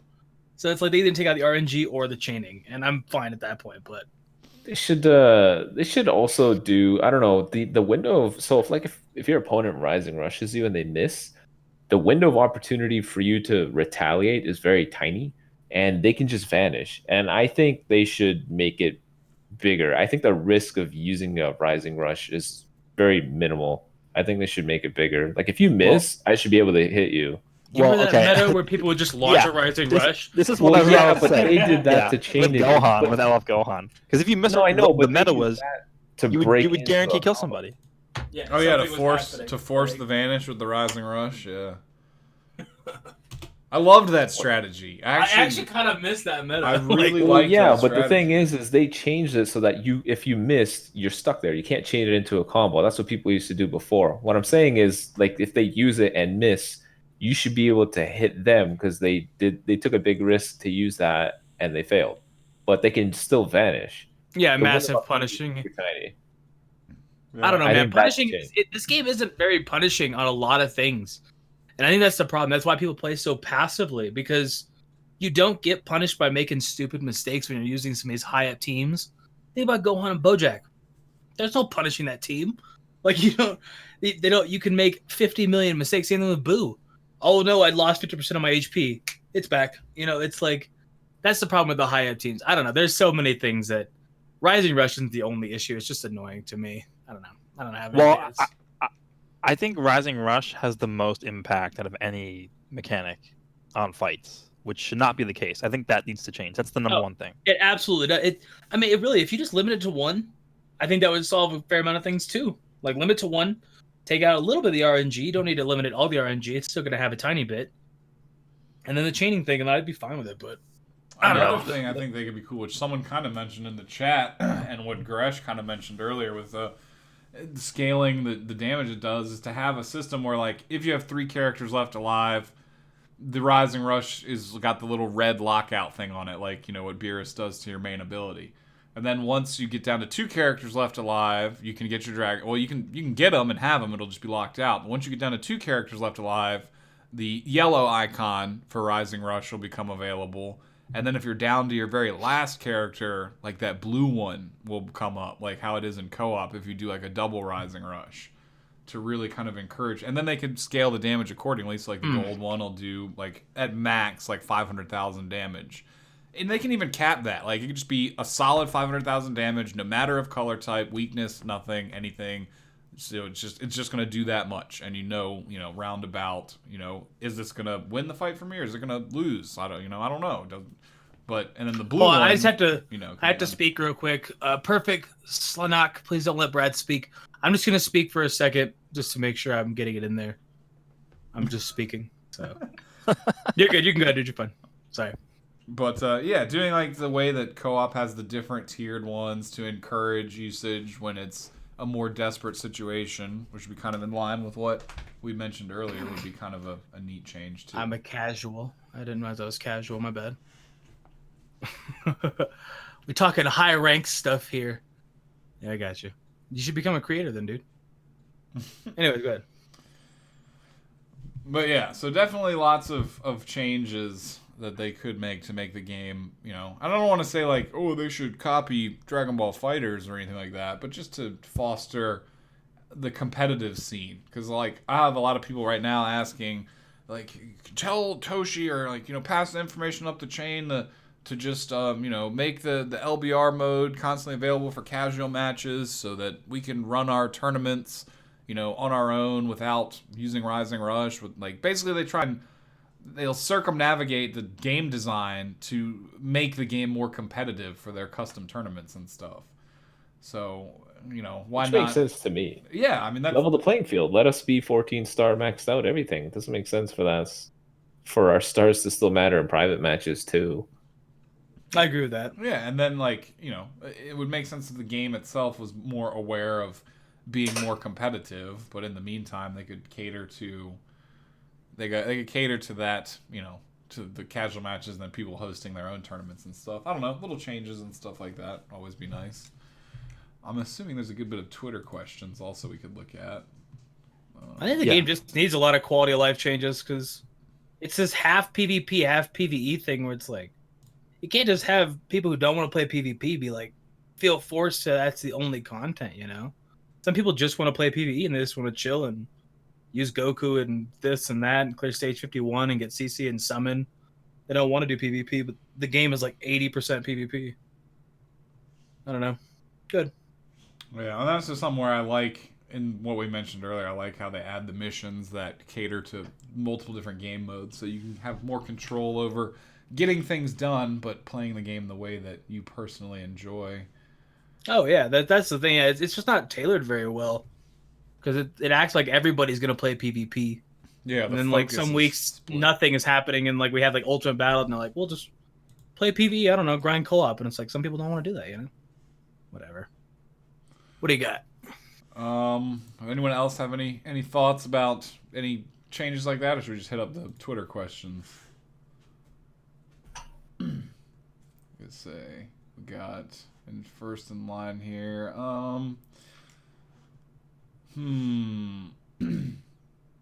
Let's see. What? I guess we kind of talked about that already. The theme for the anniversary, which we've all been pretty unanimous that it's probably going to be like the Goku Black Saga, but they could do anything.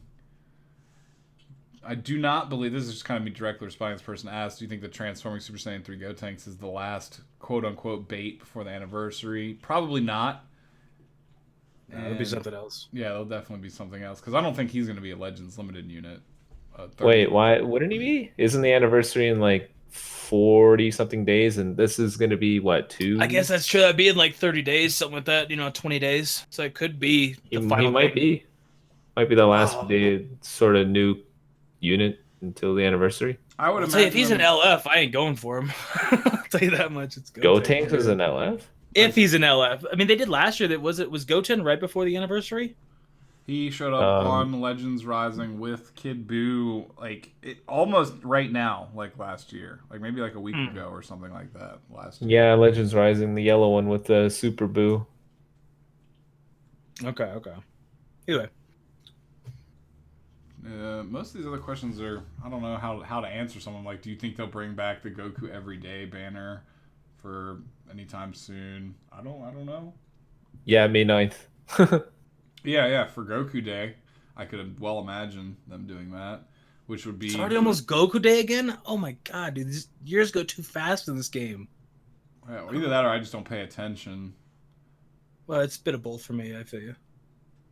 This next question doesn't have any value to the game itself, but I agree it's something they should be done. Do you think that they'll allow people to choose the alternate color palette for characters when going into matches? I hope so. If they don't find a way to monetize that, which I think that would be actually kind of cool if they... Because even Toshi hinted at that in the video and stuff when he was talking about customization. He's like, well, Shallot's really the only character that you can do anything with. But they could totally start... I don't know, like selling different items and stuff, but they could find a way to work that into the game where you could get, like they do in Fighters. There's multiple different color packets for each character. I think that'd be something that's neat, but ultimately unnecessary in the long run. I see some people bringing up, talking about what SSJ3 Gotenks could do. We know that he's super offensive oriented for 30 timer counts, but outside of that, what do we think? I would have loved if he was the support unit Fusion Warriors could have used. That would have been great. I think it would have been really fitting too, but apparently not. They wanted to make another offensive unit for a tag that's just offensive units. I agree. I think it's gonna be. There's possible that he could be kind of like how the transforming yellow Gohan is defense and then switches to offense. It's possible he might be a support that switches into a more offensive unit.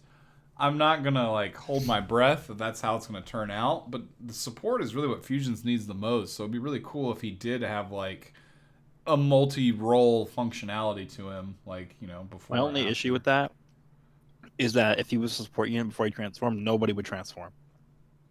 I mean, if you Unless lose you're someone, the last man standing or something. Yeah, I guess if you lose someone and you need some more firepower, it's like, hey, 30 timer counts, you can wrap this up. Yeah, I guess, but it's the whole point is that you want to transform with the character because his main selling point is that he's Super Saiyan 3 Gotenks, not Super Saiyan 1 Gotenks. Kind of like how they did the LR Gohan in Dokkan, where he never transforms. So it's what's the point of even using him? Yeah, I tend to actually agree with that. I think if I had to make a prediction, because, all right, we already have the green and the yellow Gotenks in the game, and purple. So I would assume that he's going to be either blue or red. And if he's red and he is hyper offensive, I mean, the 30 seconds on the transformation does really kind of hurt a little bit. But if he is really good and hyper offensive, then he could be a good alternate for the Red Vegito, because of course Red Vegito does no damage whatsoever, but has his defensive role and his lock-in role, so it would give him a functional use, a reason to use him, but I don't think he's going to be as good as he could have been if he was a support unit. I think it's probably be pretty good. I just don't think I don't think he'd be used as much as he would have been if he was support. But I think he'll probably still put out nice numbers and fits on a couple different teams, and yeah, it'd be good. And the team is solid. I don't care what anybody says. Fusions is not bad. People who say that Fusions is bad, it's like I don't. No, like you don't know how to rank teams because they're not trash or anything like that. It's just they're not what they were when Vegeta dropped. Yeah, they're actually an extremely good team. They just need a support unit. That's literally all they need. Yeah, they'd be phenomenal at that point. But if he covers, do we know his color or no? Did it say there? No. If he ends up being like blue or green, I mean, he partners with that new Super Vegeta that just came out. That's going to be ridiculous. It'll actually be used a fair amount then, but I don't know. Only time will tell. Someone here was asking with a dono, what are some meaningful changes or thoughts on Ultra Space Time Rush? Is there like basically a way to make that a more fun, actually engaging mode as opposed to something that's just mindless and repeatable for resources every go around? It is a mindless. I don't think they can fix it. It's just a mindless thing. I actually don't mind where it is now. Yeah, I used to hate it. I used to hate it too. Dealing with the friggin' level 5,000 characters when and you were like 3,000. Yeah, dude. Now I just auto the whole thing. You get 500 free Chrono Crystals, 20 tickets. Yeah, it's great. Like, it's great. Everyone should be happy about that. Everyone every 2 weeks basically gets a shot at getting 2 multis on pretty good banners, or LF Vegeta or LF Gohan. Yeah, well, no one's complaining about. Pretty good. Well, at least me personally, I can't speak for everybody, but I'm not complaining about the actual rewards or stuff. But how to or if do you think they would try to make it actually fun to play? I don't even know how they could. Like, I don't know. Stage 51s aren't even fun, so I don't want it to be like that. Like that highlights like just the entire issue that PvE in this game is really, really not fun. Yeah, it's boring. It's terrible. Yeah. So that's something they have to work out just as a separate thing. Like the entirety of PvE just sucks. Maybe if they want to make it better, they can. This is sort of the same thing I was talking about with co-op, where we were like, how can we improve co-op? Maybe you do something where you have like power-ups on the thing and you like move over them to get power-ups or something, make it go faster somehow. I don't know.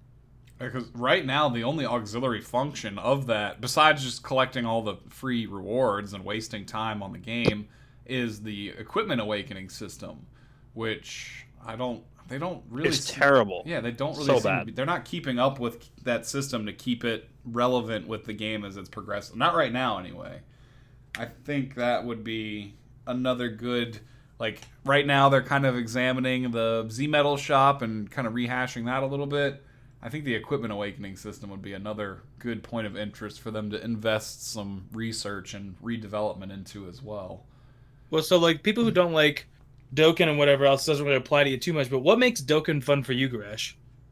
Like PvE wise? It's just no stress. Like you just play it. You just play it like casually, like you don't have to. I mean that pretty much that just says inherently to me that Legends is always gonna have that issue with PvE that it's like it's either just autoing itself or it's just gonna be meh. You know what I mean? The game is based around PvP because I don't think you could fix that. It's never gonna be like laid back where you can just watch these animations play out. And if you do, the bot's an idiot half the time. Well, I think I think if they want to go in a direction to make like PvE more like engaging, they need to go all out. Like not like this half-ass thing where you're like fighting a bot and it's just like, okay, let me click my strike arts. Okay, let me click my strike arts. Let me click my blast arts. Blah blah blah. It's like no. If you're doing a PvE, you have to make there be like I guess sort of like mini games. Like when you're playing like a fight, like make there things around the map where you fly over them or whatever and you get power ups or something. Like I don't know, just like stuff that makes it more engaging. Instead of just like looking at your phone every 2 seconds, clicking all your arts cards, and then looking back up at your computer, or continue watching like Netflix or whatever. Just very boring. So to me, I think the problem I've been having with a lot of games, mobile games in general, and Legends has highlighted it, is that like I don't actually want to play them, and I noticed that Legends is the only one that I actually want to play like PvP, you know. But it's like when you look at like Masters, I don't play that like Pokemon Masters. I don't play it at all. It just autos itself, and I just log in and get stuff. Duel Links, it always just played itself, whatever. I don't know if other people have the same issue I do, but that's why I've cooled out on mobile games because it's just grinding the same thing, and I'm not actually grinding anything. That's why I think I only play Legends as much as I do. Yeah, or I still make content on it because it actually feels like a game I can play as opposed to just sits there open and I'm like, okay, yeah, use that attack. All right, you use this attack. I use this attack. And it's like, I don't know. Maybe that's just me though. I don't know. That's something that's similar for a lot of mobile games. Without firing shots in any specific games, a lot of them just seem to supplement like you getting a lot of gameplay time or just staring at the screen forever with like long auto play sessions. So, yeah, it's grinding acting as its gameplay. I don't I want don't to. mind it sometimes, like it's fun, but seem like a conspiracy theorist, but sometimes I feel like the game developers are just using the constant data connections to like mine Bitcoin or something. I don't know. Like while you're just sitting there auto battling for hours and hours. The thing that I think they can just do to make it better is just like there's no sense of accomplishment when you beat a bot, right? That's the whole thing. Like nothing, in PvP, you beat someone, and you're like, okay, cool, like I won. Like if it was a good game, it was I mean, 9 times out of 10 though, I'm like, it's either super laggy, person DC'd on me, they matched my Rising Rush. Like there's that 1 out of 10 where it's like, yeah, that was dope. I actually had fun, but that's just the game. That's me as well. Hypothetically, let's just say you were fighting a match. You didn't know whether it was a bot or if it was a human. You would get way more satisfaction out of winning that match as opposed to if you knew if it was a bot. Oh, 100%, yeah. Yeah, so that's the whole issue with PvE. Like, there's no sense of, like, satisfaction from winning in PvE because it's just like, okay, well, you beat a bot. Like, that's great. I think if they made it more interactive where it's like, I don't know, maybe they introduce, like, a new system where if you use certain characters or whatever, then you, like, get bonuses. Like, sort of like how, like, they have like the one right now where it's like this character gets more damage or whatever, but like even more than that, like make it like something that you have to do in the fight itself to like give you that boost. Like let's say, I don't know, use 2 green cards, like sort of like how the missions are, I guess. Like use 2 green cards or whatever, and you get like a permanent buff of like 100% damage dialed or something. And you could like fly around the map or whatever, like not fly around, but like move around the map to like get stuff that's there, and it just lets you do like stuff that you wouldn't normally be able to do. And I guess doing more damage, like seeing how much damage you can actually end up doing, stuff like that. I think it would be helpful for PvE, because PvP is never gonna PvE is never gonna be more enjoyable than PvP because the satisfaction is never gonna be the same degree. Well, yeah, it doesn't matter. Even when you beat the stage 51, and it's like that's harder than most kids who play the game. Like most kids who play the game don't play as well as the bot would play in a stage 51 event, and it's still no satisfaction. It's just like, thank God I'm done. Give me the 1,000 chrono crystals. Yeah, I thought those were fun. I didn't mind them much. I like having the title, but yeah, it's usually like pulling your fingernails out, having to fight the AI at some of those. It hasn't been as bad since the level 5,000 cap because we haven't seen them push the enemy AI to new levels like 6,500 or 7,000. I'm actually kind of surprised they haven't done that. Like every other level cap, they immediately increased all of the AI difficulties to like, X amount of 1,000 levels ahead of what you can even get. But they've actually kept things pretty much locked to 5,000 for, the AI as well here recently. So, well, Toshi just took notes, so thanks, bud. I appreciate you. Well, don't worry. Yeah, anniversary level caps now 9,999. Yeah, bots he's like, like, level 15,000. Oh, you want us to double it real quick? Yeah, we got you, dude. Well, you don't remember all the different difficulties they've data mined. Like, what was it? It starts off normal, hard, scream. Like, there were like 3 more beyond that too that I remember seeing that they had fleshed out, but we've never actually seen in game yet. So, maybe we'll get there. But so far, they've kept things pretty even between the AI and you. They just give them like 30 health bars that you have to go through instead of just the one that you have as a player. I just hope Legends Rising makes a return at some point so we can all get a free unit. I thought stage 51 Rising was Battle? fun. Oh, sorry, yeah, Rising Battle. I'm like falling asleep, so I apologize. Yeah, Rising Battles were my favorite. At least the 50 stage ones, not necessarily the 100 stage ones, but they were still more fun-ish. I don't know, just because you could get... The only thing slowing you down on those was the time gates. Beyond that, you could have it all done relatively easily. I like the challenge. Like the full power Frieza one was, to be frank, it was a load of baloney because the only way to really beat that thing was with an LF, which was not fair whatsoever. But stringing together the Bardock and the Blue Gogeta to beat it was super difficult challenge, but it was fun for me to get it to work. I thought it was not too bad. I thought it was fun. I like that, and then they took it away. That was the last one, really the last I real like when good it one. feels doable. Like if you didn't have, like you were literally just SOL. If you especially didn't have that Gogeta on top of the LF, you're just like that. No, you don't. You're not doing it.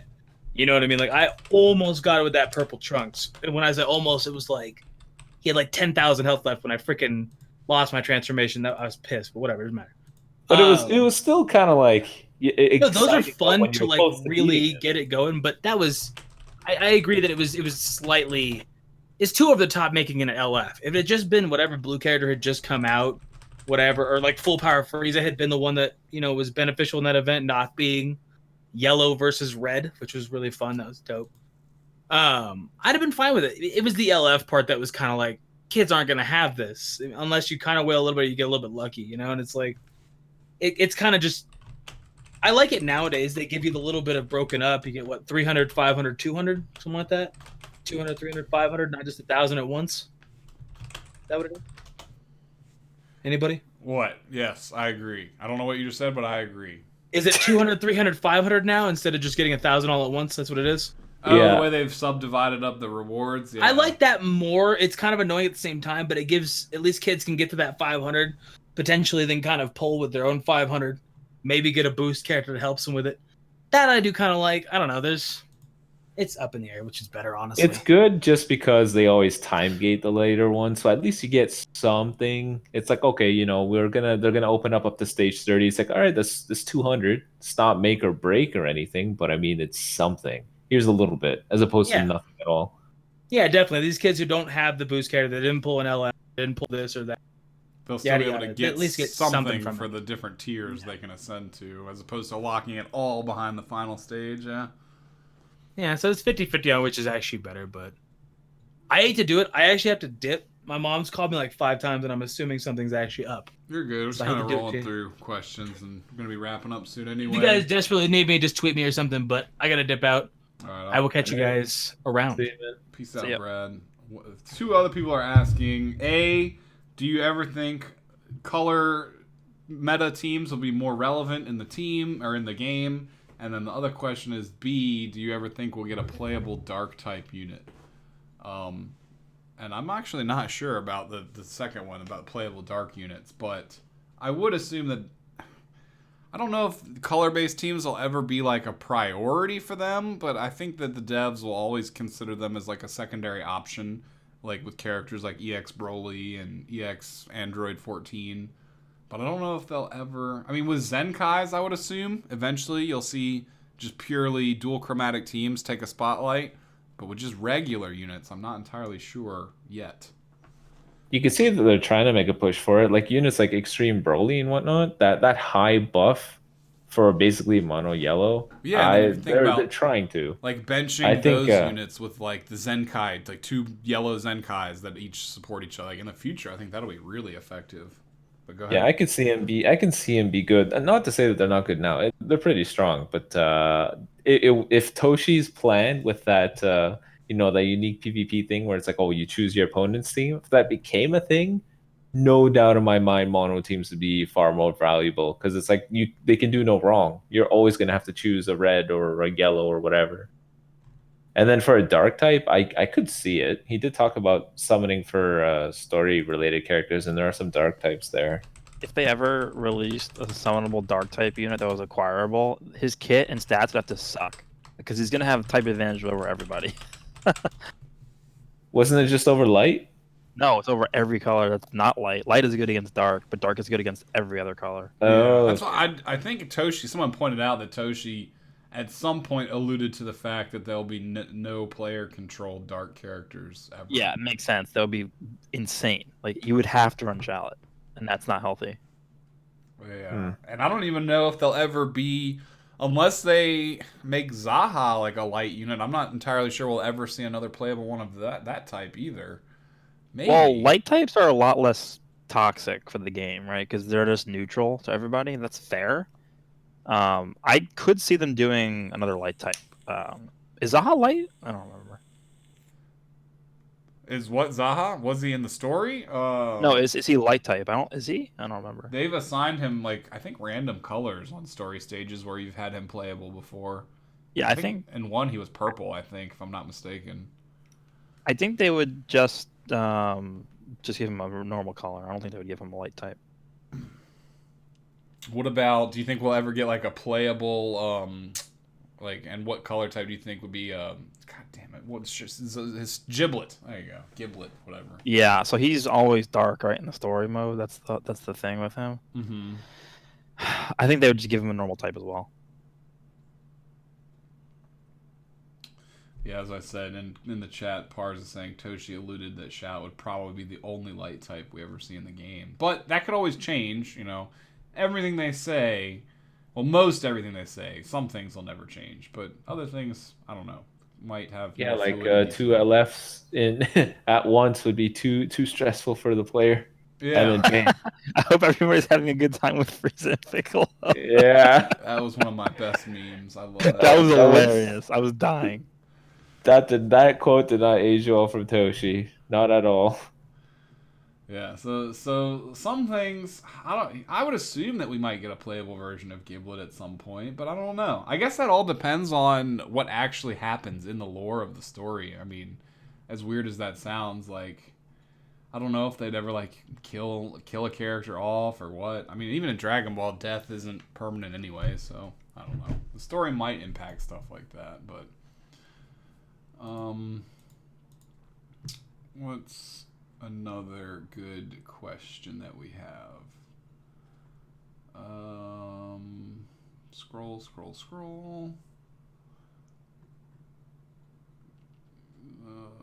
We kind of answered most all these already.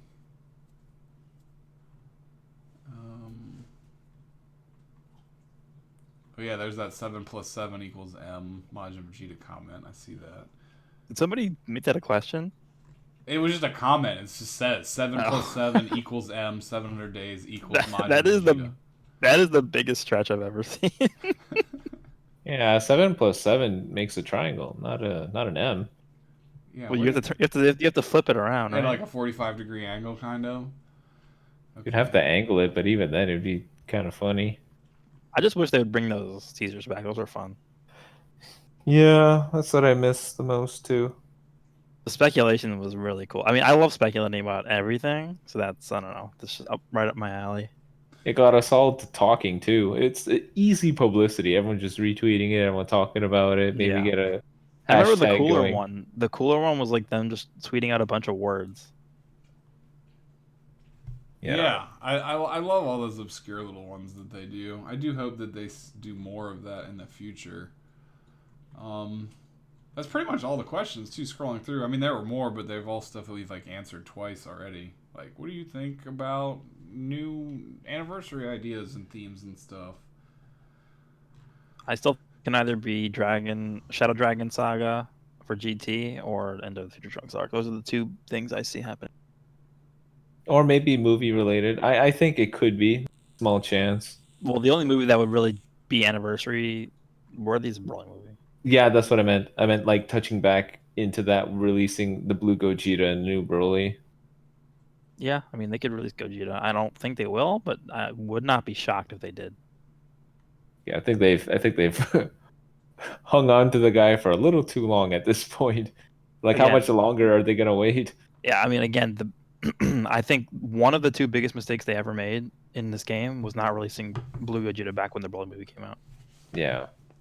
Yeah, that was a huge mistake because it led to the memes, and then the memes that could have propelled them. That could have propelled them so far ahead in terms of just giving them like a jump start in like popularity and revenue. Yeah, it makes no sense why they didn't release him back then. Balloon for the hype, yeah. Yeah, I think that was a huge mishap also, because not only would it have made him hype playable for that period of time, but it would have set him up for the eventual Zenkai to get him useful, kind of like what Broly needs right now to come back. But they just they stuck him so far deep down in their pocket that I don't even know when we'll see him now. Someone's asking, do you think Shallot will ever fuse? And that led me to a realization that the way that they've named Shallot and Giblet likely means that they'll never fuse, because I can't even think of like how you would structure that name. So I don't know if we'll ever see that. Like I can't even think of what that would be named. I have a question. How long do you think the story is going to go on for? Man, this is something that I could see like them never ending until like they have an end date for the game and like they know like, oh, like Buchigiri match, like we know we're closing it in a month, and then they boom just drop like the resolution. But I feel like it's something that they'll stretch on like theoretically indefinitely as long as the game keeps going. It's pretty open ended. The only problem with that, and just drop it randomly. the only problem with that is that if you're a new player, like a year from now, like how much are you gonna have to grind through the story to finish the story mode? It's gonna take like months.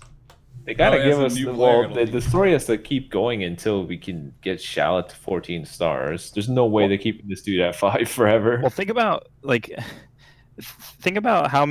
eventually how much crystals you're going to be able to farm. If you're a new player and you just do the entire story mode, if there's like 20 parts to it, you're going to get like 50,000 crystals from that. Yeah, would be a lot of work though, and the energy and everything. I'm sure there's a lot of limiting factors that you can't collect all that at once. What I think they're going to do is I think they will. Well, I don't know when they're going to end the story mode, but I think they're going to eventually end it.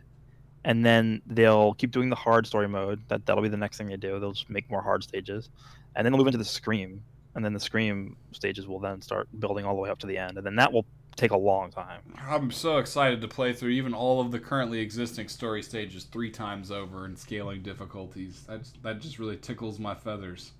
I haven't even finished the normal one yet. I haven't either. Like I said, I only play story when Shallot gets updates. So like I'll be scrambling to catch up, and then they'll do like hard mode, and you'll get a star from doing hard mode, and I'll have to like go do that section. I'm desperately far behind when it comes to story. But at the same time, I will say, because I did play Dokkan for like 2 years, way back in the day, and I did play most of the story, and it was the most boring, I could give a crap less, like, why does this even exist feature of that game. Like, and Legends actually does a reasonable amount of production value with the voice work and an actual story that, even though I only periodically play it, I still care about it a heck of a lot more than what I did in Dokkan. So they did structure, like, the story, the way, the progression, the way it's being told, the voice acting stuff. I mean, I might hate just clicking through a bunch of text bubbles, but like, it's still a lot more engaging and interesting than most other mobile games I've ever played. Yeah, I think the story was actually really well done. Yeah. Yeah, so like, me not playing it is more just a side effect of when I do play the game, I mostly play PvP, and it's like a time balancing issue more so than I hate playing it. I don't hate playing it. I actually enjoy the story, and they do like funny stuff. Like, even if you do keep up with the story, like, when I did play it consistently, one of my favorite things was getting to the end and reading the coming up next time little segments they put in, because the banter between some of the characters was actually legitimately funny sometimes. Yeah. Like, Beerus just come in and be like, Shallot, shut the hell up. Like, just sit down, take a break. We'll get to it next week, all right? Just chill. And I'm like, all right, that's actually kind of amusing. I enjoy stuff like that.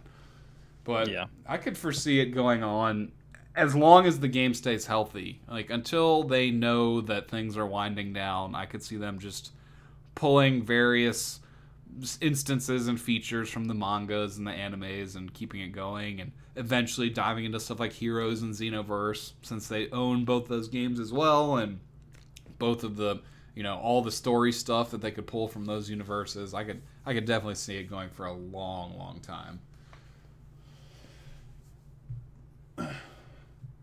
Did you get any donations? None with any questions. Some are just people giving like $1 or $2, but nothing like the truth where they were donating just to ask stuff. I'm actually just scrolling through the regular comments because there's tons of questions just in like the regular comments. But like how to make the USTR exchange shop better beyond just it being only Equipment Awakening stuff. That's a question. I mean, adding anything else to it would make it better. But that's like the same for the Z-Metal shop. Like, besides these new adventure tickets and these new equipments, that shop is also desperately in need of an update. Which now finally it's starting to get. Starting to. Although, I don't know. Like, how many of these equipments and tickets can you buy if you're a whale and you have like 1 million Z-Metals? Like, they should still start adding other stuff to that shop, I feel like. Yeah, I agree. I mean, I already have all the equipments I need. I'm not gonna ever buy another one. Yeah, that's something that is a double, like, both good and bad about this system. Like, yeah, it's annoying to have to get 18 of those things to a place where you want them, but then once you're done forever, and you never have to worry about that ever again. So that is pretty neat. Do we think that a new like rarity is coming ever or anytime soon? I would say that based off the introduction of the combo units, that there's no plans for a rarity above sparking anytime soon. But I would say that based off of the fact that we have LFs in the game, no. Yeah, how can they make it any worse? You know what I mean? Oh, get the super LF 0.05% chance. if there Make it is 1/5 of an LF. If there is something like that, and there kind of is, it's like Zenkai. I would think it'd be a system where you upgrade a currently existing character and like break some type of limit. But that, that's pretty much Zenkai, which, takes a hold of that angle of the situation there. Who do you think would make more money, Super Saiyan Blue Vegeta or Super Saiyan Blue Gogeta for the game? Gogeta. Big time. The only reason why I say Gogeta is because he's been absent where he shouldn't have been absent for so long. That and a little bit of that, and he's like the most, other than the manga, he's the most current and up to date thing going on in the animated Dragon Ball Super or Z universe. Like, him and Broly are still like the two newest. I think Blue Gogeta is the single most revenue generating character they could release in the game. And the only way they Can you can top imagine that if is they don't hit top grossing with him? Oh, if Super Vegeta hit top grossing, they'll hit it with this Blue Gogeta if he does come out. And if they are really ballsy, they could just dual banner them and put them both in the game at the same time. But they could pull a Dokkan. Yeah, I don't know if I don't think they are gonna do that with the vanilla, like the initial release versions of them. I think the Blue Vegeta would be tied to the Goku Black Arc, and the Gogeta to like DBS or Broly. Yeah. But for the second versions of those characters, because undoubtedly we're probably going to see them re-released, just like what Dokkan has, pretty much done for all the characters. I think that at that point they could then combo them up together to like try and hit a home run. But I don't think they'll do that for the first time we see them.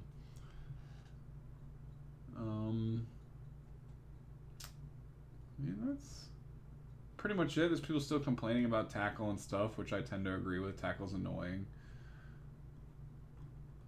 Then I guess we covered everything.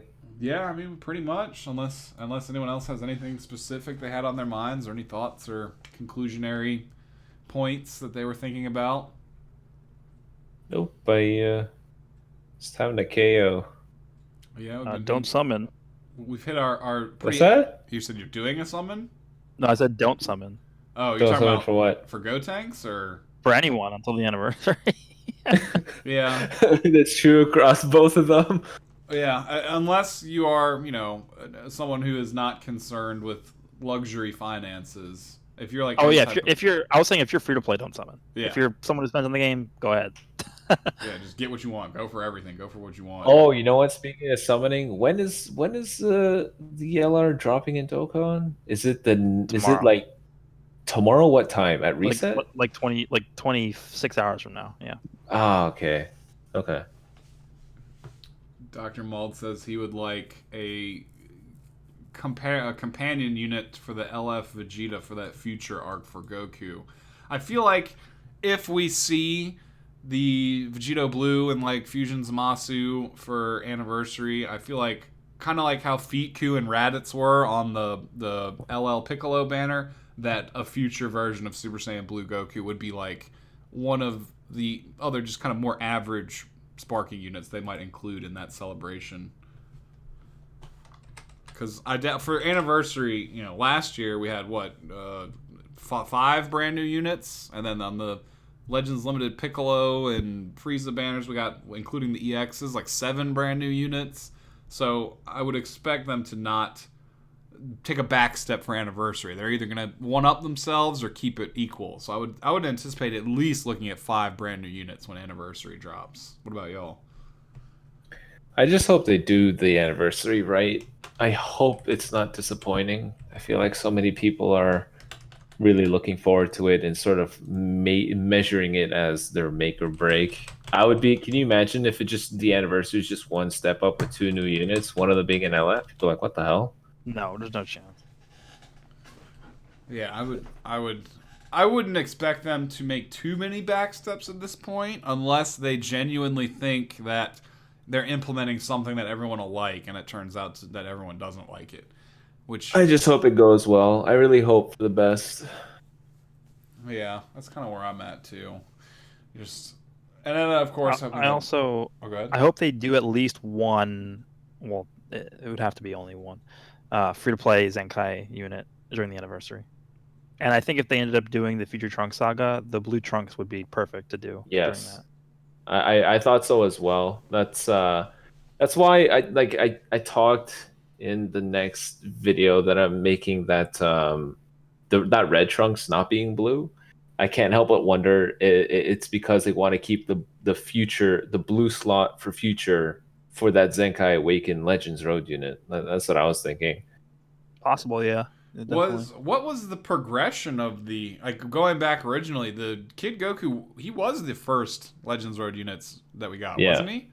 Yeah, he was. And then Trunks was second, so that would make sense chronologically as well. So hopefully they do kind of stick to that predictable release format for them, kind of like following when they were released in the actual. And it kind of would make sense if they go down the route of making it the Spirit Bomb Sword Trunks. I think he'd be yellow. If you ask me, Vegeta family needs a new yellow with Zenkai Goku Black on the bench. Oh yeah, yellow or blue. I mean, I still say that Future needs a really good blue. So if they don't give it to blue, if they don't give it to one of the other Future units, I think Trunks would be a great for that too. I think he'll be. I definitely think he'll be yellow. I don't know. Just so many things point toward. Like if we look at what they could both use, both tags that he'd be on, it's yellow. Oh yeah, Hybrids needs a new yellow. Their current one's terrible. Aside from him. Well, besides the transferring Gohan, yeah.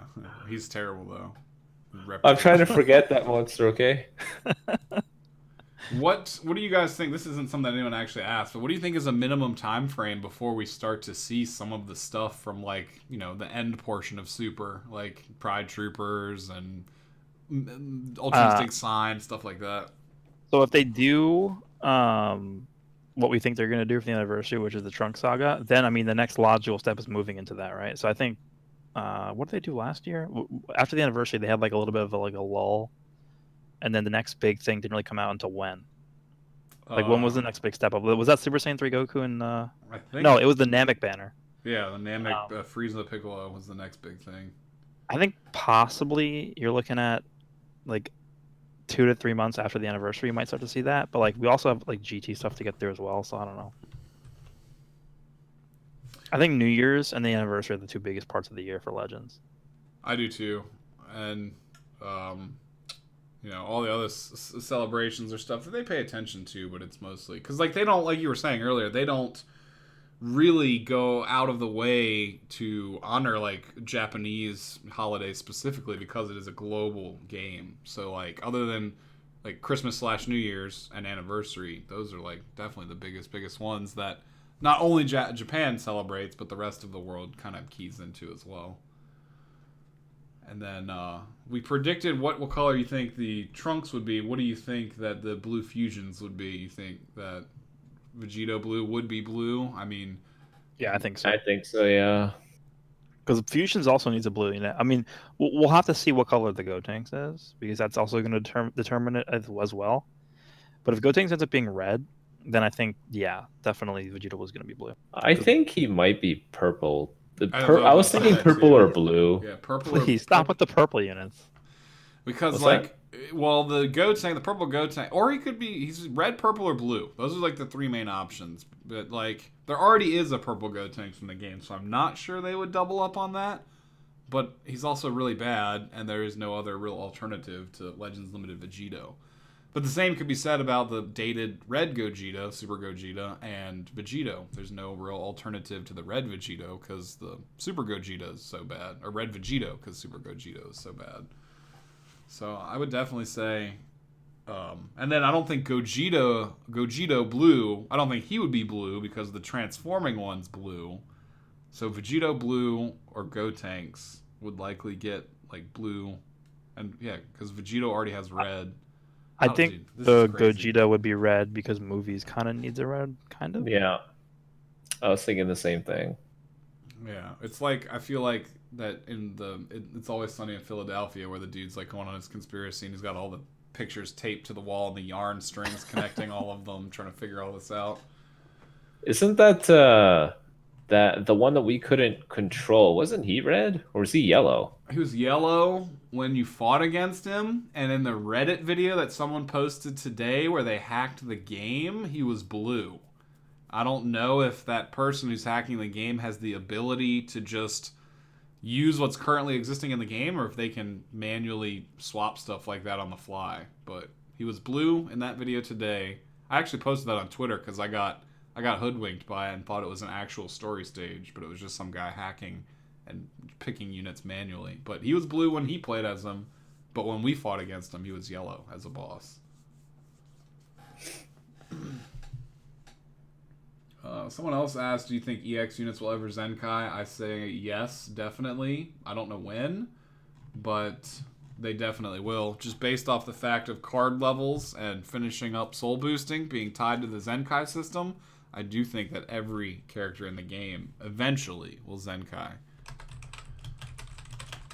But I have no time frame that I could give you for when.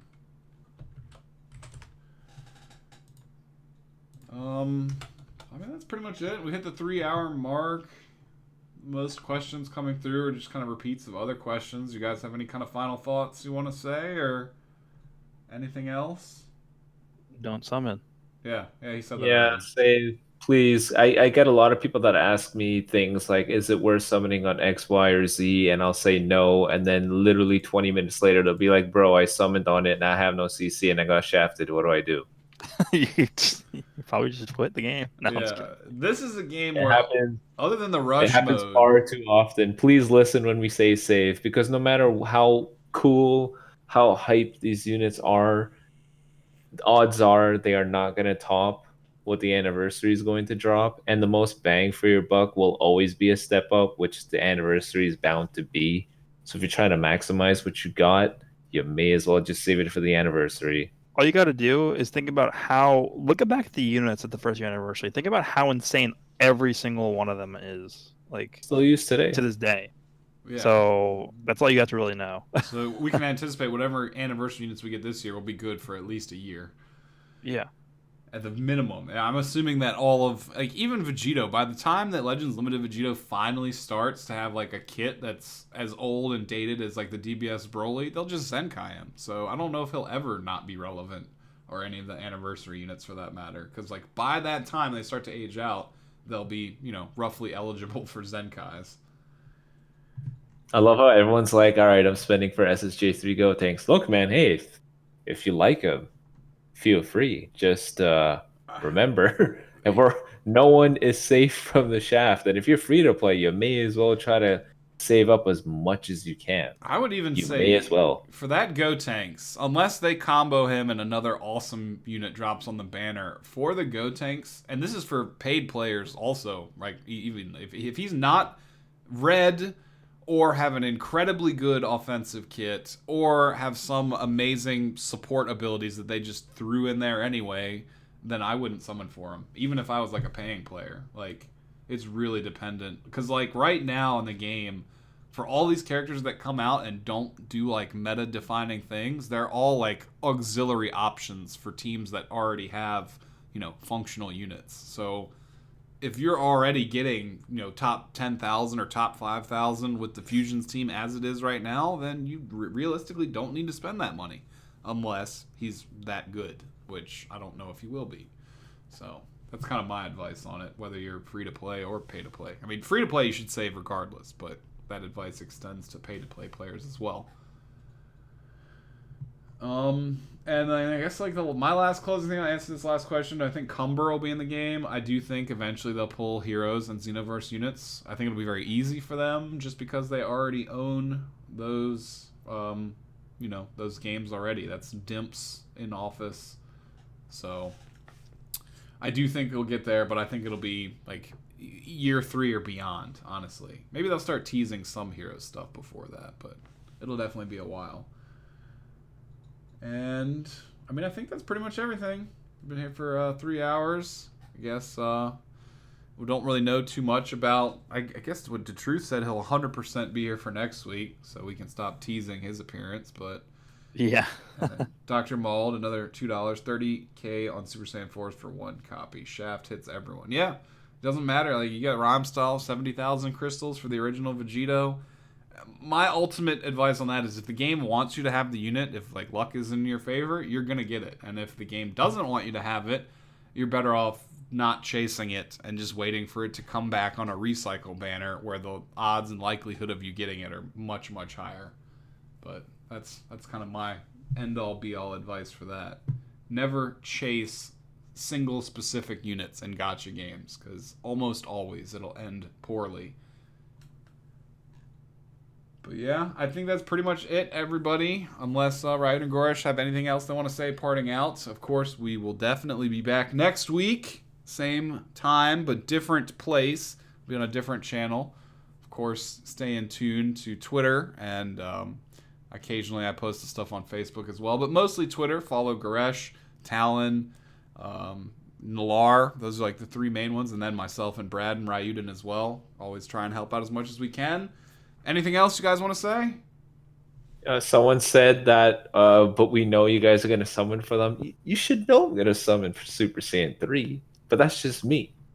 Yeah, I'm probably only going to do like 1,000 or 2,000 or it depends on the sales. I've noticed with every Ultra Space Time summon, it's full price sales with boosted crystal amounts. I never ever buy those.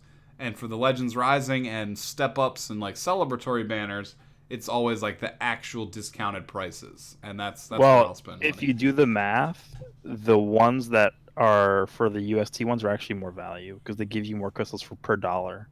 Oh, I'm not saying you're wrong. It's just it's so damn expensive. Yeah, the trade-off is it makes you pay more at once. Yeah, that's the trade-off. But yeah, I appreciate each and every one coming out, and we still have Goresh, Raiyuden still here. It's just us remaining 3, so make sure you guys both subscribe and follow them on YouTube and Twitter if you haven't already. Other than that, I think that's a wrap for the 22nd episode. I appreciate everyone who donated, Dr. Mauld, everybody else, Panic, you two, MVPs, and thanks for everyone else who wished me happy birthday a day late. I appreciate each and every one of you. With that being said, I guess just stay tuned to social media, and we'll keep you all informed as to when the next episode will be on, at least on what channel. But expect it next Saturday, 6 p.m. PST, 9 p.m. EST. And I think that's about it, you guys. So I guess everyone say bye-bye now. Have a good night, everyone. Have a good one, everyone. Yep, have a good one, everyone. We will see you very soon. Peace out, and thanks for joining us.